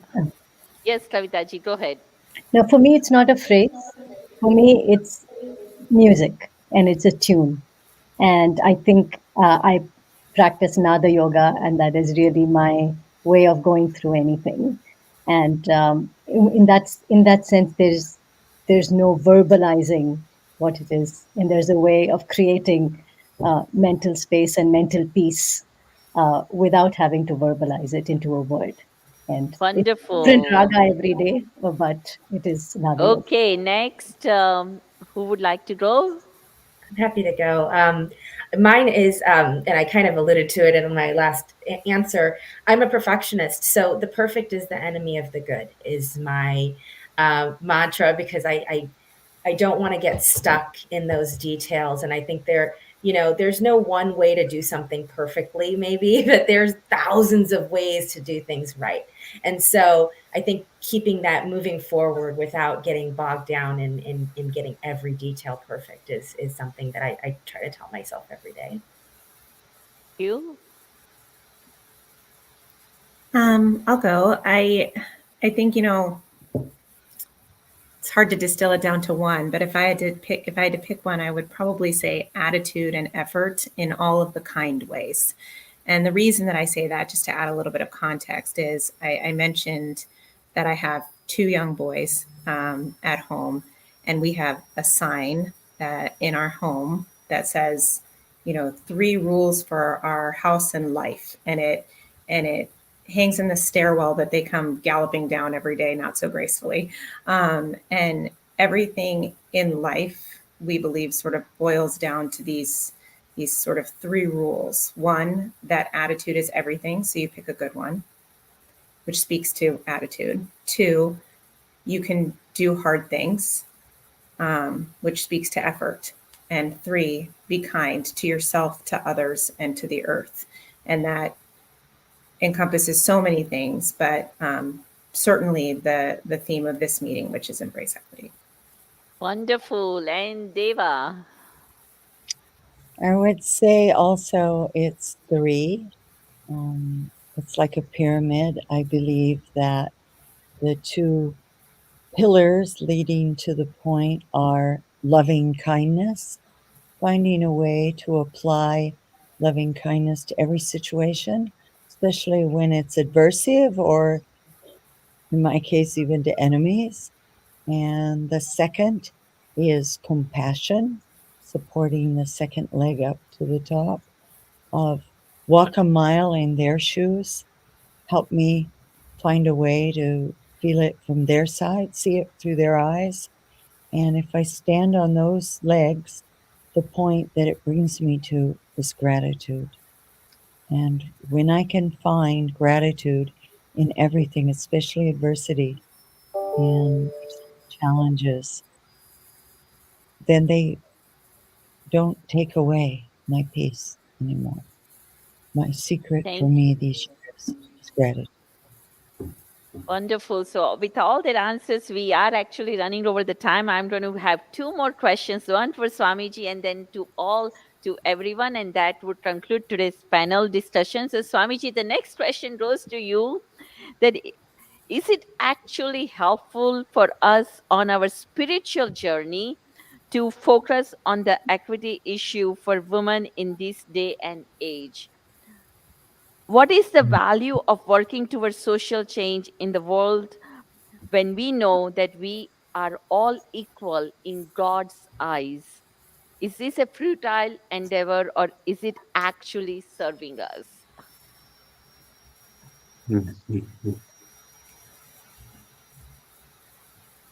When we serve others, it should come not as from a place of condescension that I am better and I am doing this for you. Rather, it should come as a privilege that is bestowed upon us. We are grateful to the person we are serving for giving us that opportunity. So while you were asking the ladies about the one word that they would like that they focus upon on a daily basis, I was just wondering what would that one word be for me. And the one word that stuck with him was appreciation. I appreciate the human form that I have received, and that is why I wish to put it to good use. I appreciate the opportunity for service that the universe has bestowed upon me, and I wish to do it as a duty to the best possible. I appreciate the wisdom I have received from my spiritual teacher, and I wish to help others with that wisdom. I appreciate the fine qualities of all the souls in the universe in their journey through endless lifetime and would like to help them further blossom in their journeys because I truly appreciate them. I appreciate the fine qualities in women, and that is why if I can help them in a little way in their journey further ahead, it is a privilege. So that one word for me would be appreciation. Now, when it comes to talking about embracing equity, definitely it ties in very well with spirituality because spirituality has two aspects to it. The first is cultivating divine virtues for ourselves, ornamenting our inner being with good qualities. It is about manifesting the divinity within us. And the second aspect of spirituality is using our skills, using our God given talents in a way that makes a difference to this world. So, when whatever our profession, when we serve humankind, when we serve our fellow human beings, it is definitely an aspect of spirituality. That service should not come as from a place of conceit, but from a sense of humbleness.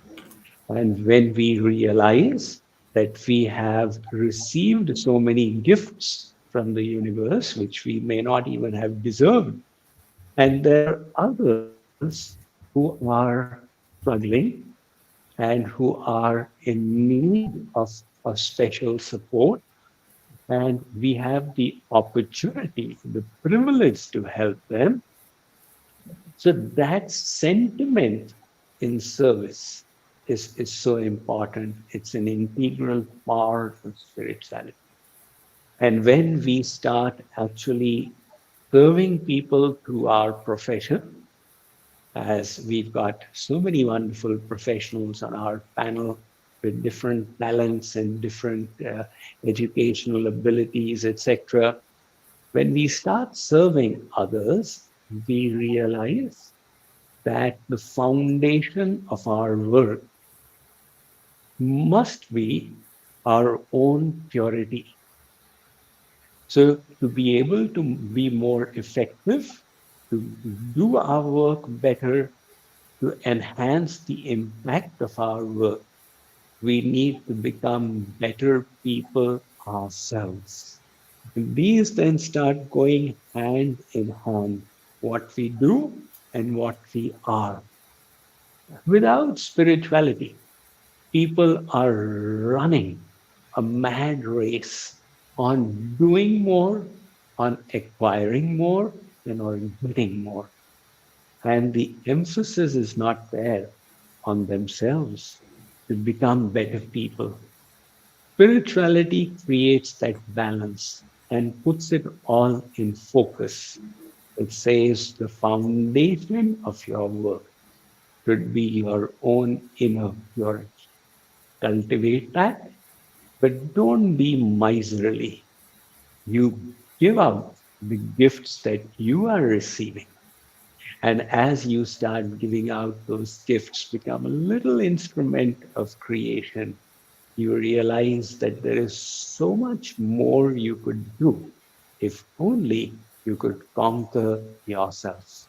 And that is why at JKYog we have this slogan: do good, be good, and thereby feel good. Beautiful, Swamiji. Love it. Thank you so much. We are going to conclude this session with one final question to all the women. Request you to keep it short in 20 seconds or so. Uh, so, can you share with all of us the best piece of advice, briefly, you would give it to a young girl or any younger person, man or woman, on how to live a meaningful life? I, Kavitaji, sure, go sure. please. I would say quickly, I would say one thing is do not change yourself to fit some other mold. Find your own passion and follow your own guidance. But I would also say, during your journey, I can encapsulate what I want to say in a Tamil proverb, which says, "Yeppurul யாரையாய் வாய் கேட்பினும் அப்புருள் மெய்ப்பொருள் காண்பதறிவு," which translates very loosely to say that you should welcome criticism. Do not, whatever anybody says, see the truth in it. So whether it's well-meaning or not, a criticism, do not take it as something that is that sort of stops you from doing what you want to do, or something bad, but actually welcome it. Welcome it as something that gives you a further chance to improve. So a lot of people who I've seen women who feel taken back by criticism, saying that's a sign that maybe they're not good enough for doing it. But in fact, this should be an opportunity for you to say, I can get better, whether or not the criticism was well meant. Wonderful, Kavitaji. Thank you so much. Deva, I say, please go dare ahead. to dream. Dare to dream and follow those dreams. And don't let anyone or anything steal those dreams. And if your dreams are opposed, that's a clear sign that you need to follow them with even more enthusiasm. Very nice. Beautiful. Reena ji. So women are often socialized to not trust their intuition. And my advice is to stay connected to that as your North Star and keep checking on it along the way and along your journey. If something doesn't feel right, really evaluate it. You, Nita. So my advice is akin to what Swamiji was talking about with respect to service and gifts. I think that meaning is often found in service to others. So I believe that if you are here on this earth, you are important. And I think it was Picasso who said that the meaning of life is to find your gift, and the purpose of life is to give it away. So to me, leading a meaningful life means, finding a way to make a meaningful contribution in a way that you are very uniquely positioned to do so. Thank you all. So wonderful advices from each and every one of you. And I would like to express my gratitude for making time to join us on this platform and share your experience, your journey, your inspiration. It has been extremely inspirational. And next, we are going to have award ceremonies that is coming up next.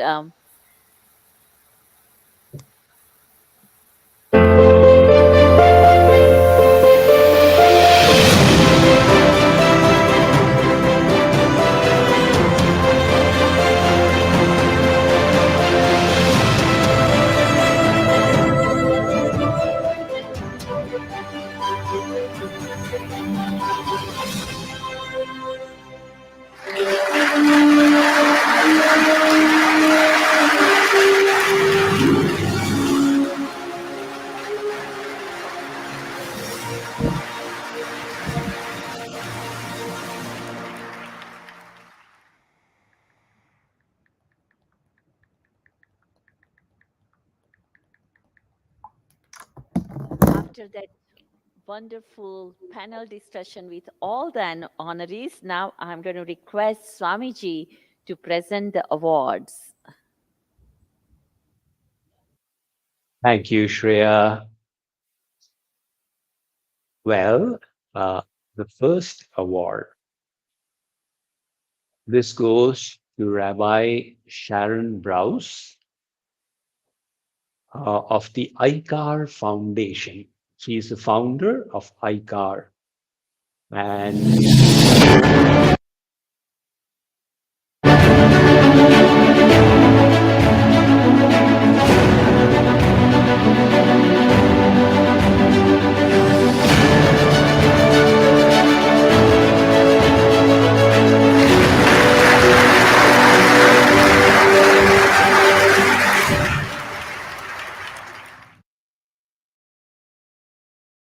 Rabbi Sharon Brous has shone her light on the world with her scriptural knowledge of Talmud and her humble passion for service to the community.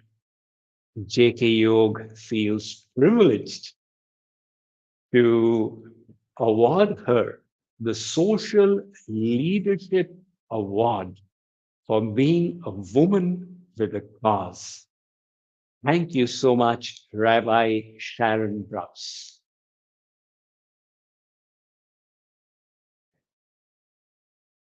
The second award, this is going to Prabhavati Deva Dwaba. She is a woman with a mission from Ramana's Garden Orphanage, of which she is the founder. The tireless efforts of Deva on behalf of the forgotten children of Rishikesh are an inspiration to all of us. He has led her whole life in selfless service. JKYog feels honored to confer upon her the Humanitarian Leadership Award.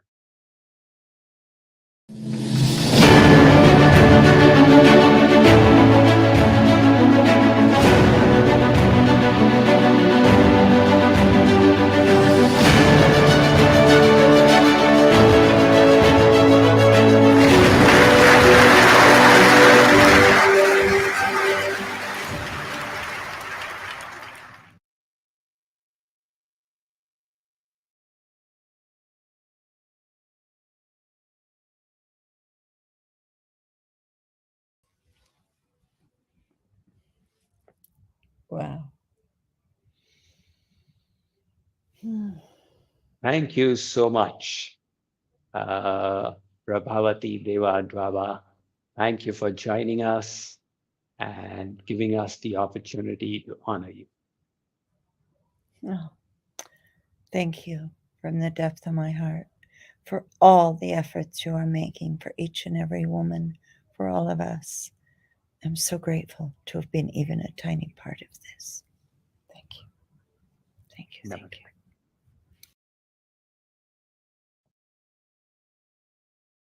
The Innovation Leadership Award. We salute the efforts of Nita Kumelo to transform the American legal industry. We all will be served indeed if the lawyers of the US are here. Nita's career is an example of what can be done when we apply ourselves tirelessly for decades and become top in our field. JKYog feels privileged to confer upon Nita Kumelo the Innovation Leadership Award for being a woman with passion. She is from Thomson Reuters.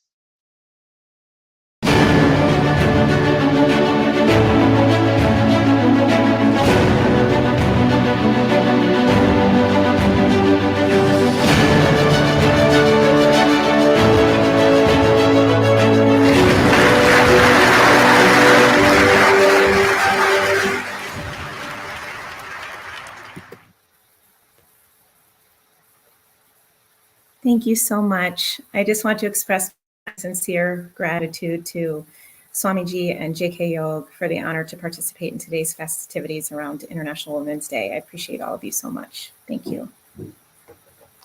Thank you so much, Nita, for having been a part of our function and gracing us with your presence and giving us the opportunity to appreciate and recognize your services. Namaste. The next award. This is the Business Leadership Award. And this is going to Reena Bajuwala of Ice Miller Law, where she is a partner. It is not often that a partner at a law firm will take such amount of time for pro bono activities in the community and to mentor younger aspiring professionals. Reena shows us that even when our life is very full, there is always room for selflessly serving others with the skills that God has given us. JKYog feels privileged to confer upon Reena Bajuwala of Ice Miller Law the Business Leadership Award for being a woman with drive.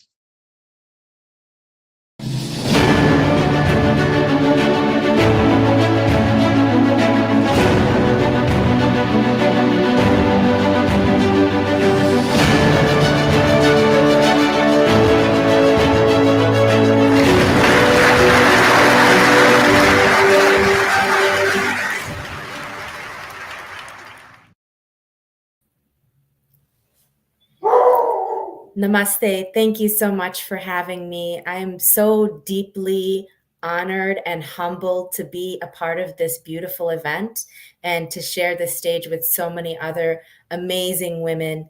But thank you, Swamiji, for including me, and thank you to JKYog.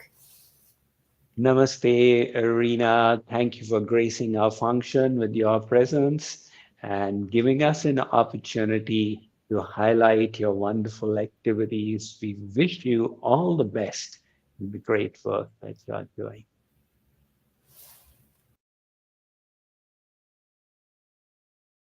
The next award, this is the STEM Leadership Award, and it is being presented to Dr.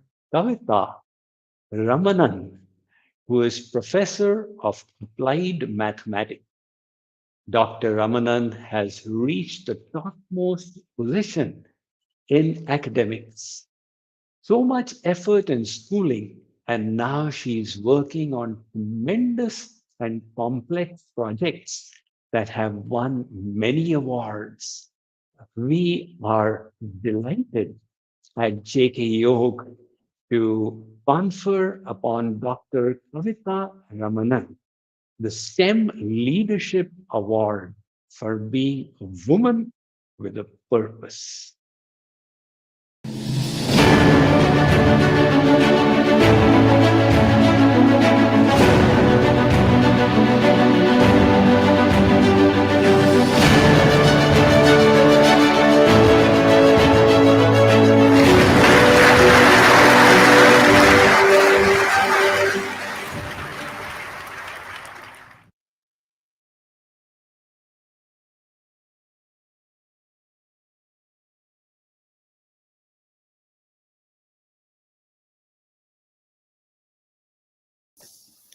Thank you so much. I'm so deeply humbled by this honor. Rather than a sign of recognition of things done, I take this as encouragement of doing much more that remains to be done.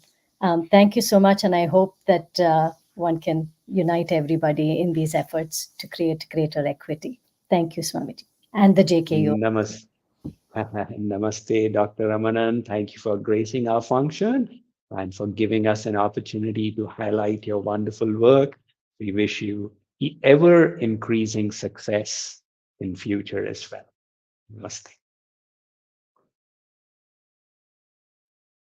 The next award, this is being conferred upon Padma Shri Srimati Tulsi Gowda. Srimati Tulsi Gowda, with no formal education and hailing from a very humble background, strove for 6 decades in conservation efforts, herself planting more than 30,000 trees. The government of India has honored her with the 4th highest civilian award in the country. And she has her name in the encyclopedia. He is also called, her affiliation is to the Encyclopedia of the Forest. So JKYog feels honored and privileged to confer upon Padma Shri Srimati Tulsi Gowda the Environmentalist Award.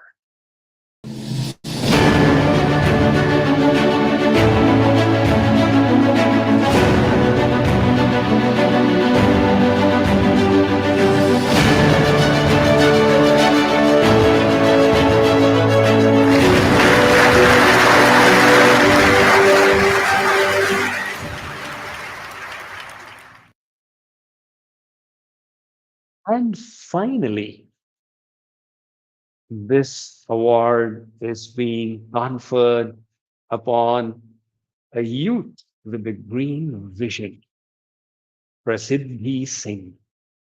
Prasiddhi is so young, she's only 10 years old, and yet she has accomplished more than many do when they are twice or 3 times her age. We can all pause now to recognize that nothing is a barrier to our ultimate success, not even age. The only barriers we face are those we place on ourselves. We thank Prasiddhi for inspiring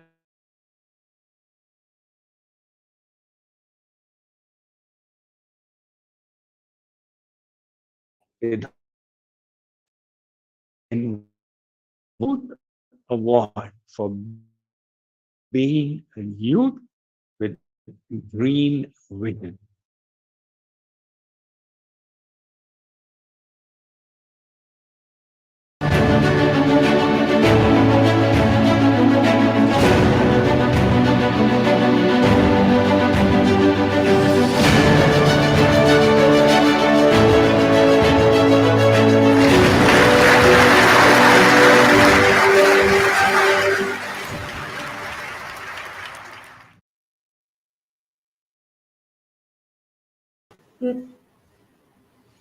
Namaste. I'm so incredibly honored to receive this award, and it is so beautiful to look at JKYog because I deeply believe in serve, love, and give. And this entire thing, you to be specific, are completely aligned with serving and loving and giving to the society. Thank you, Prasiddhi. You expressed such wonderful thoughts in your discussion and with your pure intention and with your passion and with your firm determination. You have a wonderful life of meaning and purpose ahead of you. We are so happy to connect with you and thank you for joining us today. Thank you Namaste. so much. And it is so wonderful that you're understanding the power of Shakti and actually embracing it. Because you are sowing a seed. We are 4 millimeters right now, but we'll absolutely grow into 400 feet tall trees. Thank you so much. Thank you.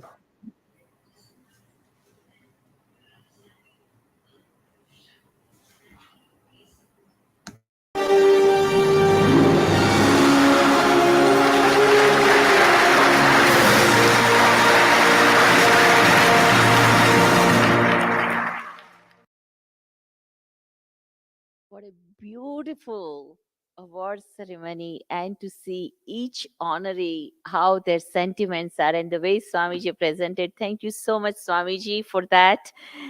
And now is the moment that we have been waiting for. We are going to have the keynote address by Swamiji. First, we will have his introduction and then Swamiji's keynote.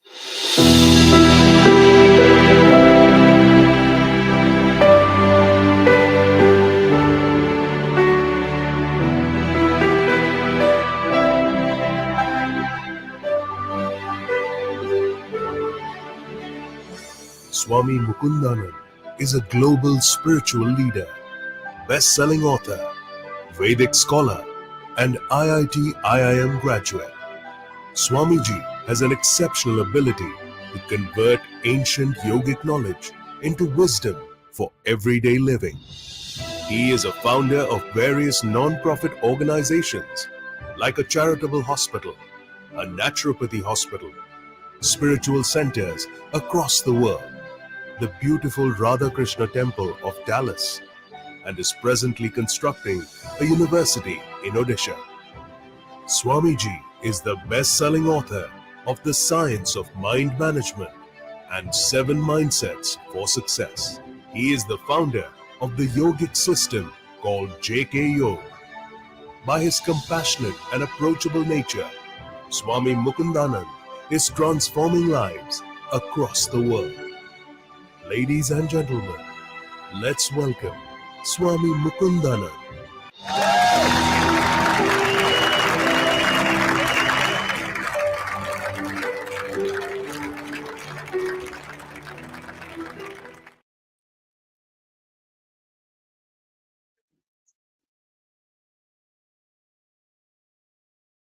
It's been delightful so far. I am privileged to have the opportunity to share a few thoughts on this wonderful Women's Day celebration. We all realize the amazing, miraculous qualities of Mother Nature. It reflects the glory of the Creator. So that Creator is endowed with infinite qualities and virtues.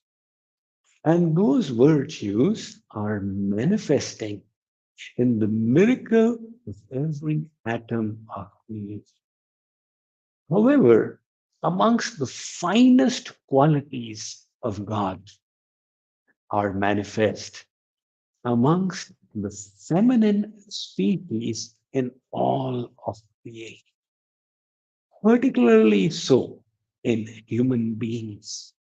That is why we talk about the sacred feminine. One of the reasons for this could be the duty they perform as the mother. And that is why the virtues of being nurturing, of being caring, of sacrificing, of selflessly loving, of empathizing, all these noble virtues, tender virtues, are greatly manifest amongst the feminine in all species. This is coming from God Himself. As Prasiddhi brought up the word Shakti, from the Vedic perspective, the supreme divinity has got its two aspects. One is the Shaktiman, and the other is the Shakti. One is Krishna, and the other is Radha. So it's a very interesting perspective of looking at the divine, which is probably unique to the Indian culture, where we have the feminine aspect of the supreme divine personality as well. And that feminine aspect is 100 times more worshipful than the masculine. So people ask, Swamiji, why do you say Radhe Radhe? Well, it's not me. It is all of the land of Braj. They are all saying Radhe Radhe. Well, the scriptures tell us Sri Krishna Jagatan Tato Jagan Mata tu Radhika. Sri Krishna is the father of creation, and Radharani is the mother. Pitu Shataguna Mata Vandya Pudyam Gariyasi.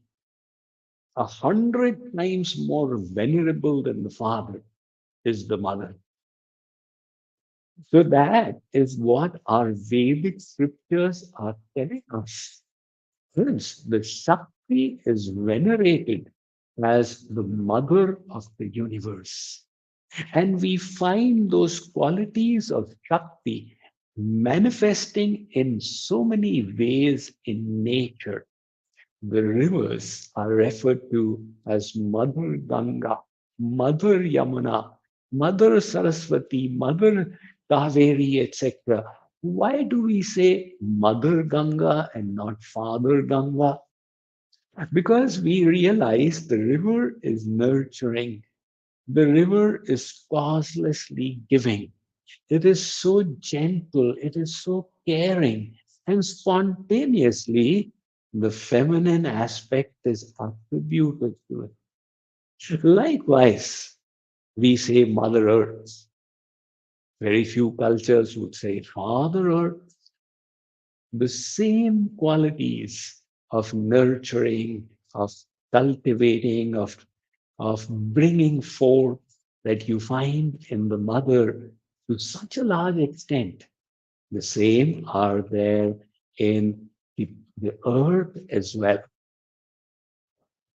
When I first came to the West, at the airport, somebody saw a big bag and he said, "Holy cow!" And then I wondered that do they also worship the cow? Later on, I came to know that they don't really worship the cow. They do some other grotesque things to it. But the question arose that why is it in your culture you don't eat the cow? I said, look, we see various mothers, the physical mother from whom we have taken birth, and there is also the Mother Earth who is nurturing us. And there is the mother cow whose milk we are drinking. Now, for a couple of years, we keep drinking the milk. And later on, when it is not able to provide us milk any further, we say, okay, you are no use to us. We will cut you up and eat you up. That is being very insensitive. So, cow is also referred to as the mother. That is why we talk about the sacred feminine. It does not mean that men are not endowed with virtues.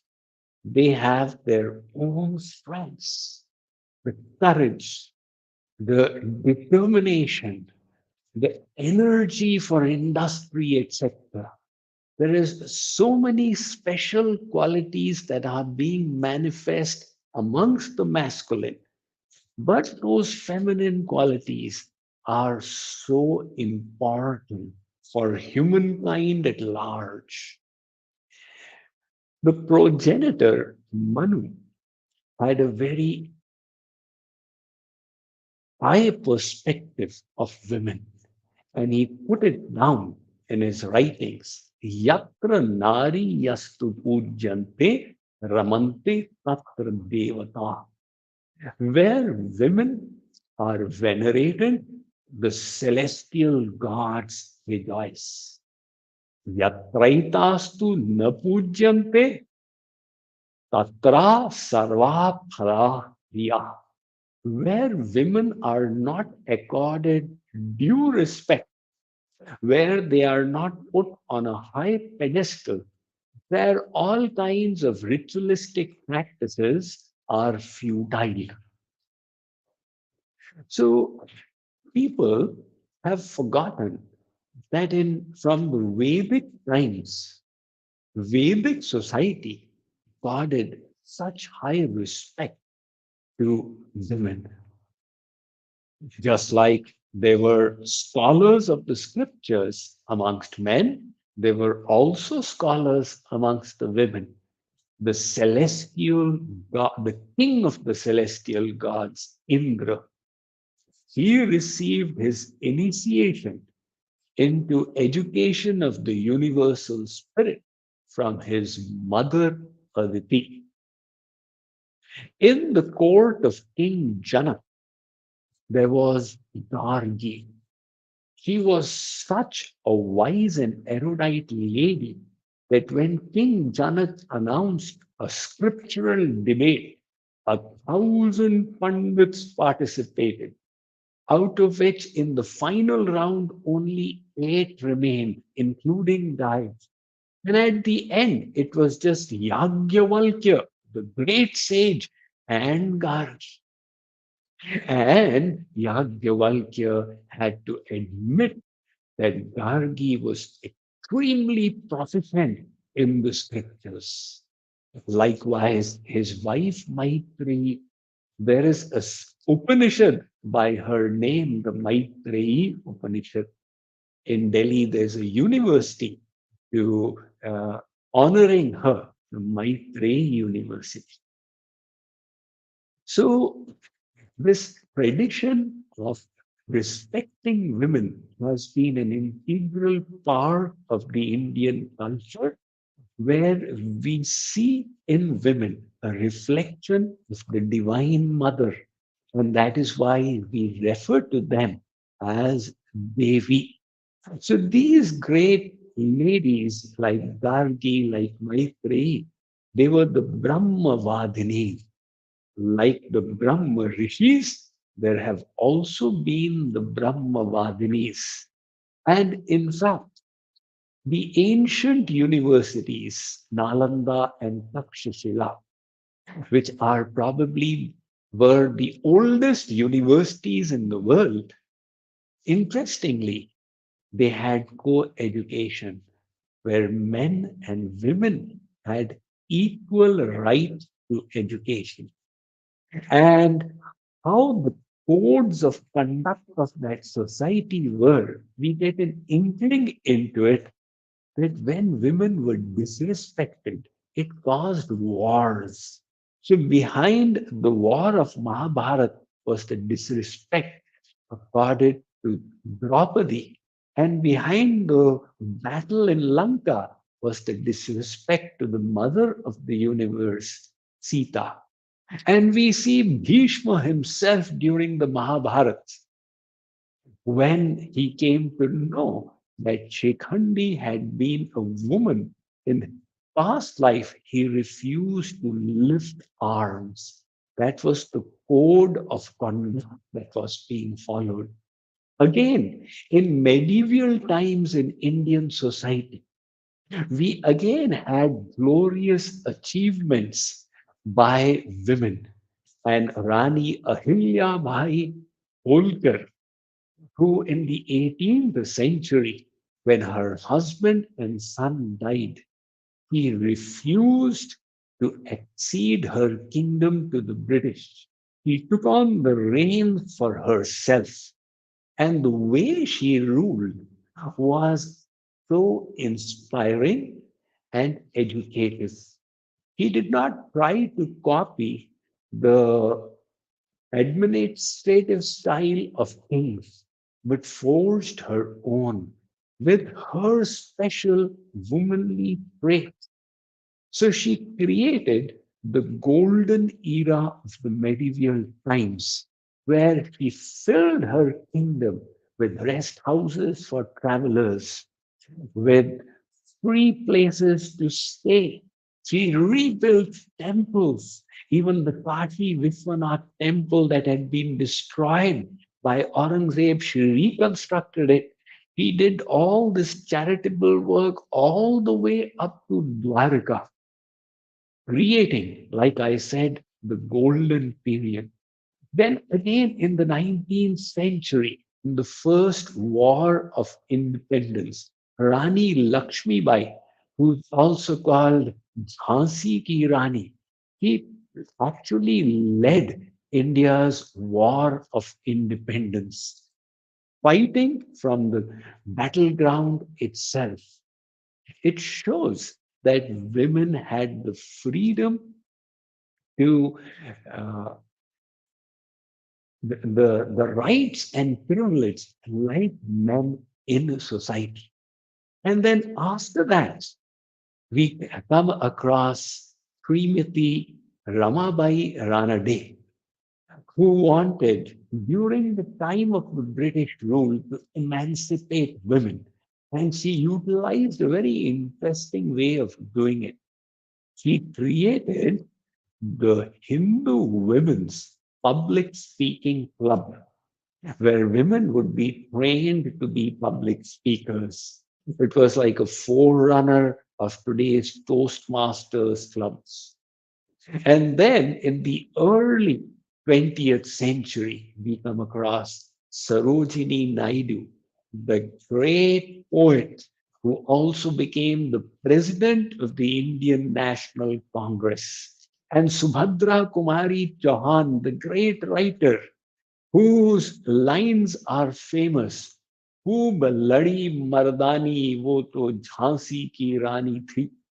So in the meeting of the Indian National Congress, by the side of Mahatma Gandhi, we had women like Annie Besant, like Chand Bibi, and Sarojini Naidu sitting with equal privilege and honor. However, decay has happened in society, and it is undeniable that there has been women have been deprived of their due rights, and they have been subjected to gender bias. They have been deprived of their opportunities to live their life to their full potential.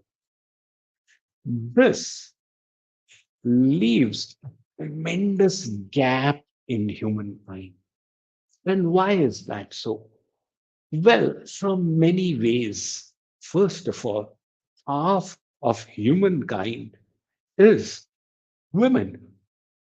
So when we are not providing them with the opportunities to manifest their potential, then we are depriving humankind of the progress that was possible. That is why it is so important. And the second, ultimately, who is a woman? He is the mother of man. When women are more educated, when women are more enlightened, more empowered, it leads to the nurturing of better men and thereby a better society as well. Most importantly, the qualities of Lord, the sacred feminine that manifest in the feminine gender amongst the human species to a far greater extent than they do amongst the male species. Those qualities need to be highlighted. They need to be stressed and they need to be emphasized to put an end to all the strife, the wars, the struggles, the conflicts. What society needs today is not more of aggression, not more of ego and arrogance. What we really need is the kindness, the compassion, the caring, the empathy for mothers. We need to glorify those qualities. We need to celebrate those qualities. And in doing so, the more women come to the forefront, the more this correction will take place. As management science is evolving, people, the management theorists have realized the most effective style of management is servant leadership. The servant leadership is not about arrogance and conceit, but about being facilitating the processes of those under us. It is about giving, about caring and sharing. And that is why women can make such wonderful leaders, uh, executives, managers, CEOs, if they are given the chance. At JKYog, we conduct this ceremony of the award ceremony to recognize and celebrate the achievement of women as our humble way of enhancing the light in this world, to dispel whatever darkness has started residing in society over the centuries. It is our little service of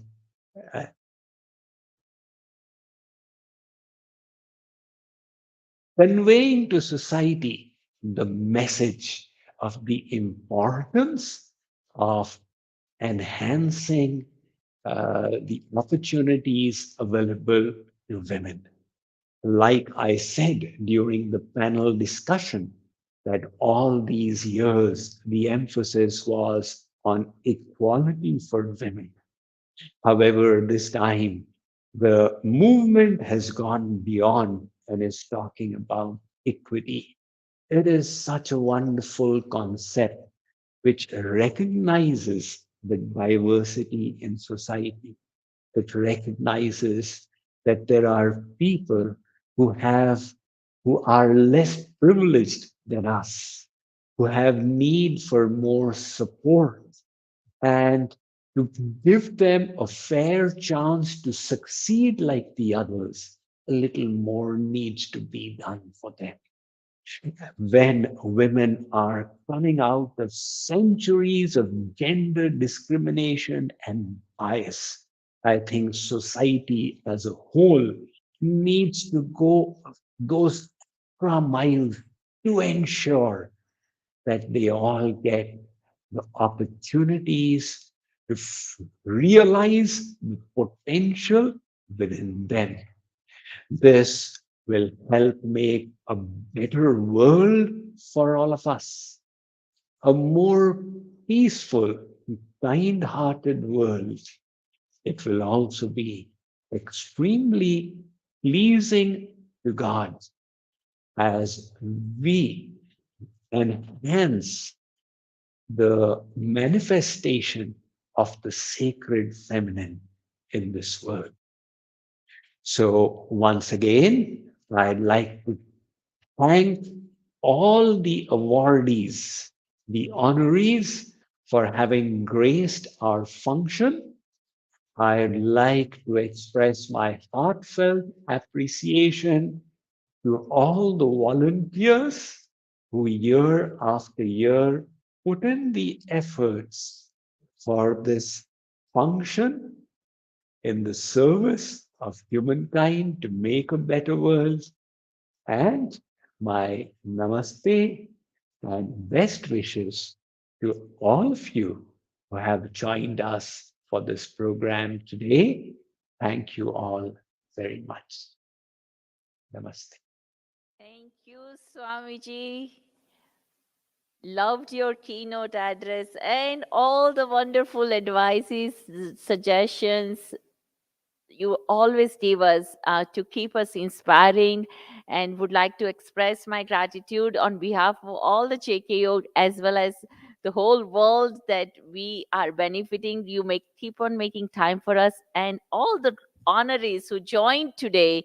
Each and everyone has done so many amazing things, and it's beautiful to see everyone coming together on this platform. So our heartfelt gratitude to everybody on JKYog International Women's Day 2023. Thank you all for joining.